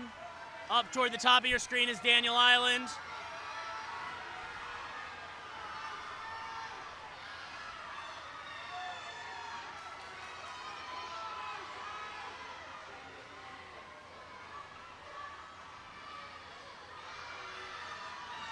Wow, a 30-07 split there for Harbor Hood to get Northbridge back into it. Northbridge, North Charleston. That's Tessa Ray, your freestyle winner. Avery Schrader, who we've seen a lot of today. And the teams going crazy. The North Charleston fans right in front of us. But this will be the Killer Whales for their first relay win of the day. 2:08.98. North Charleston, 2:10.73 for second. Miles ahead of this field right now. Shadow Moss is going to get third over Daniel Island.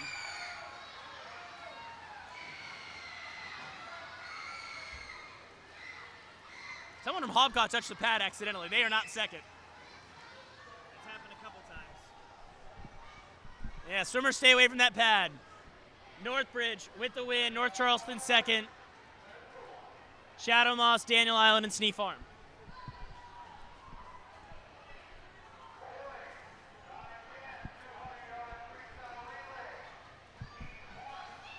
Last event of the day, boys 9-10, 200-yard freestyle relay. Lane 1 is empty. Lane 2, James Island. Lane 3, Shadow Moss. Lane 4, West County. Lane 5, Asheboro. Lane 6, North Charleston. Lane 7, Long Point. Lane 8, Legend Oaks. And Lane 9, Chamelon. Shout out to the 800 Newington boys. Their coach, Victoria Merritt, was here letting us know that her son was on that relay. Those are moments that ripple through a family for a long, long time and are really special. I know that we always enjoy going to Newington, the far reaches of Somerville, but they taught us a lot about how to honor seniors. And again, this is a tri-county league, and it's really special that we get to meet and spend time with people for a long time, decades even, out of this really beautiful place that we live in.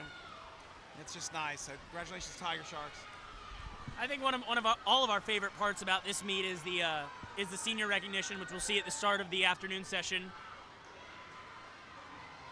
God, it's funny. I'm remembering when some of the coaches we see over there were seniors, like Cassidy Ringe from Park Shore, Ashley Bennett from Northbridge, and others. But those are just the two that come to mind. No, it's breathtaking. I mean, so many amazing sports. The Low Country's got a very vibrant sports culture, but I look at all the coaches on the other side and down this walkway. So many have been a part of it for a long time as coaches, but also swimmers. And to be with a young person for 14 or 15 years, parents would say that they were fortunate to have found some people to help lead their children to independence and to have a good life, thinking about others and staying healthy. It's lovely. I mean, Brad Blake and Eric Kreutner, who's your brother, they've known me for 25 years. Since I was 6. No, longer. For Brad, even longer, I guess. And they're not afraid to keep you in check, David. No, they are not. Yeah. You're doing great. North Charleston with the lead there over Asheboro. Coming into this final leg, trying to put up a time that will move them up. They should, too.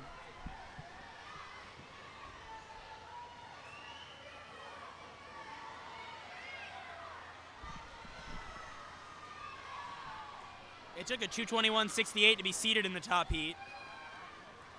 North Charleston was entered at 2:25.81. They'll go 2:21.17. Asheboro taking second. Shadow Moss going to come in third.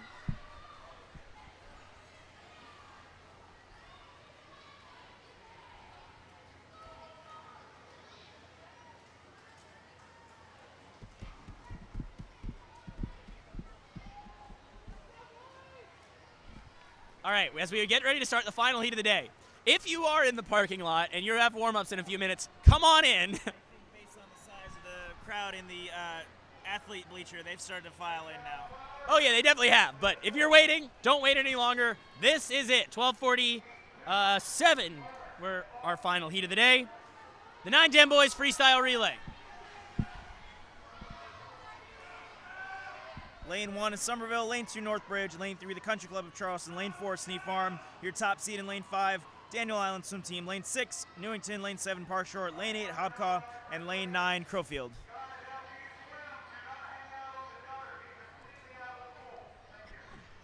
We're getting an announcement for the swimmers that finished their race to stay out of the gutter because they perhaps block the view of the officials, and also touch the touchpad.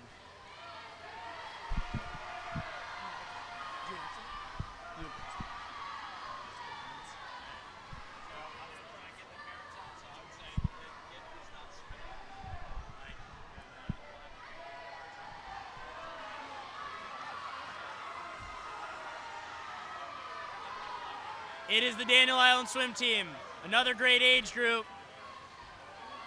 That they're sure to, well, I think we already established that, 30.95. They are first, North Charleston second, Northbridge third.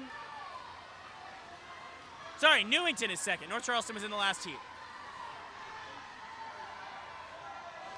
The good news is we only have one more session to go.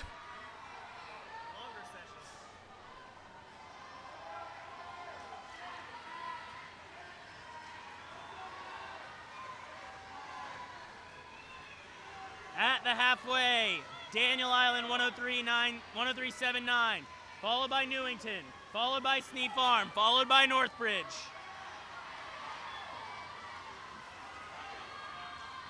Park Shore is right there.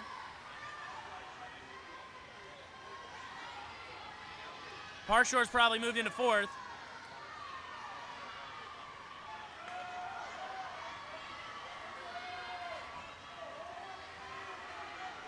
Look at this, the swimmers coming from all directions. Daniel Island, final leg of the day, 137.65, Newington, Park Shore, Sneed Farm, your top four teams.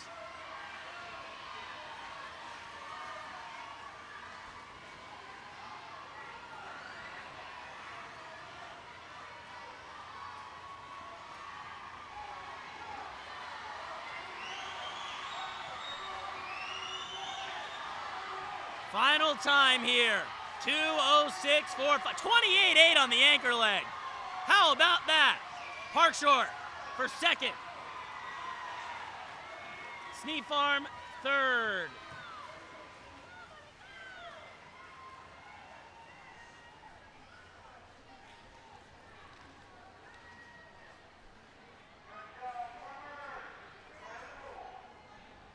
And that will do it for the morning session here at the City Meet.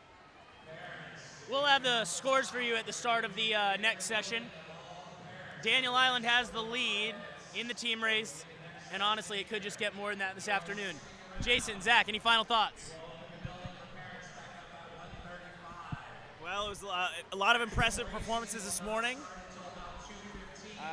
The Daniel Island 9-10 boys in particular had a very strong outing across the age group, winning multiple events and the relay.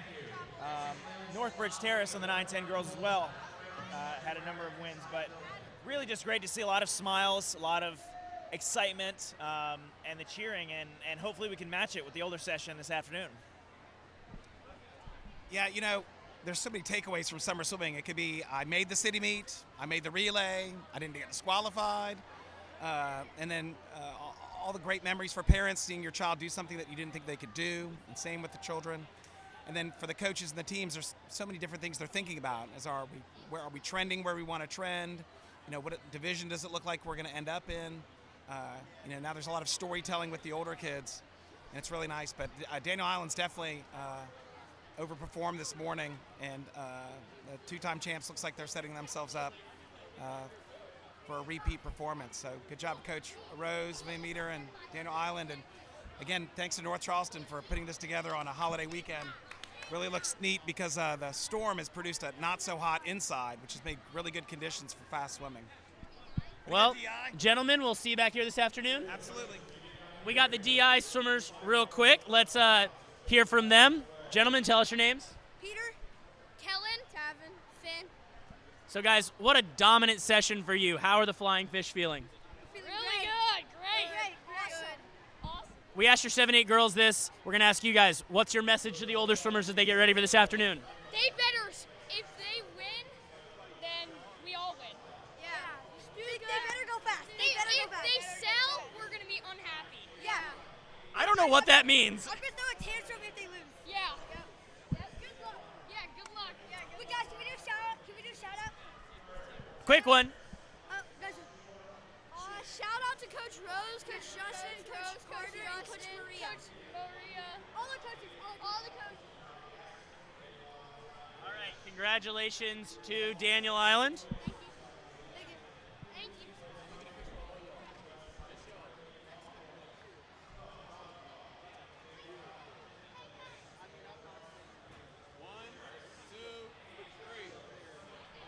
We're going to give you guys the final scores from this morning's session. St. Andrews has 12 points in 18th place. 17th is Chamelon, 92. 16th, Legend Oaks, 215. 15th, West County, 279. 14th is Ashboro, 438.5. 13th is Long Point, 464. 12th is Hobcoff, 469. 11th, Crowfield, 518. 10th is James Island, 528. 9th is the Country Club, 608. 8th, Shadow Moss, 758. 7th is the Somerville Wyatt, 788. 6th, North Charleston, 905.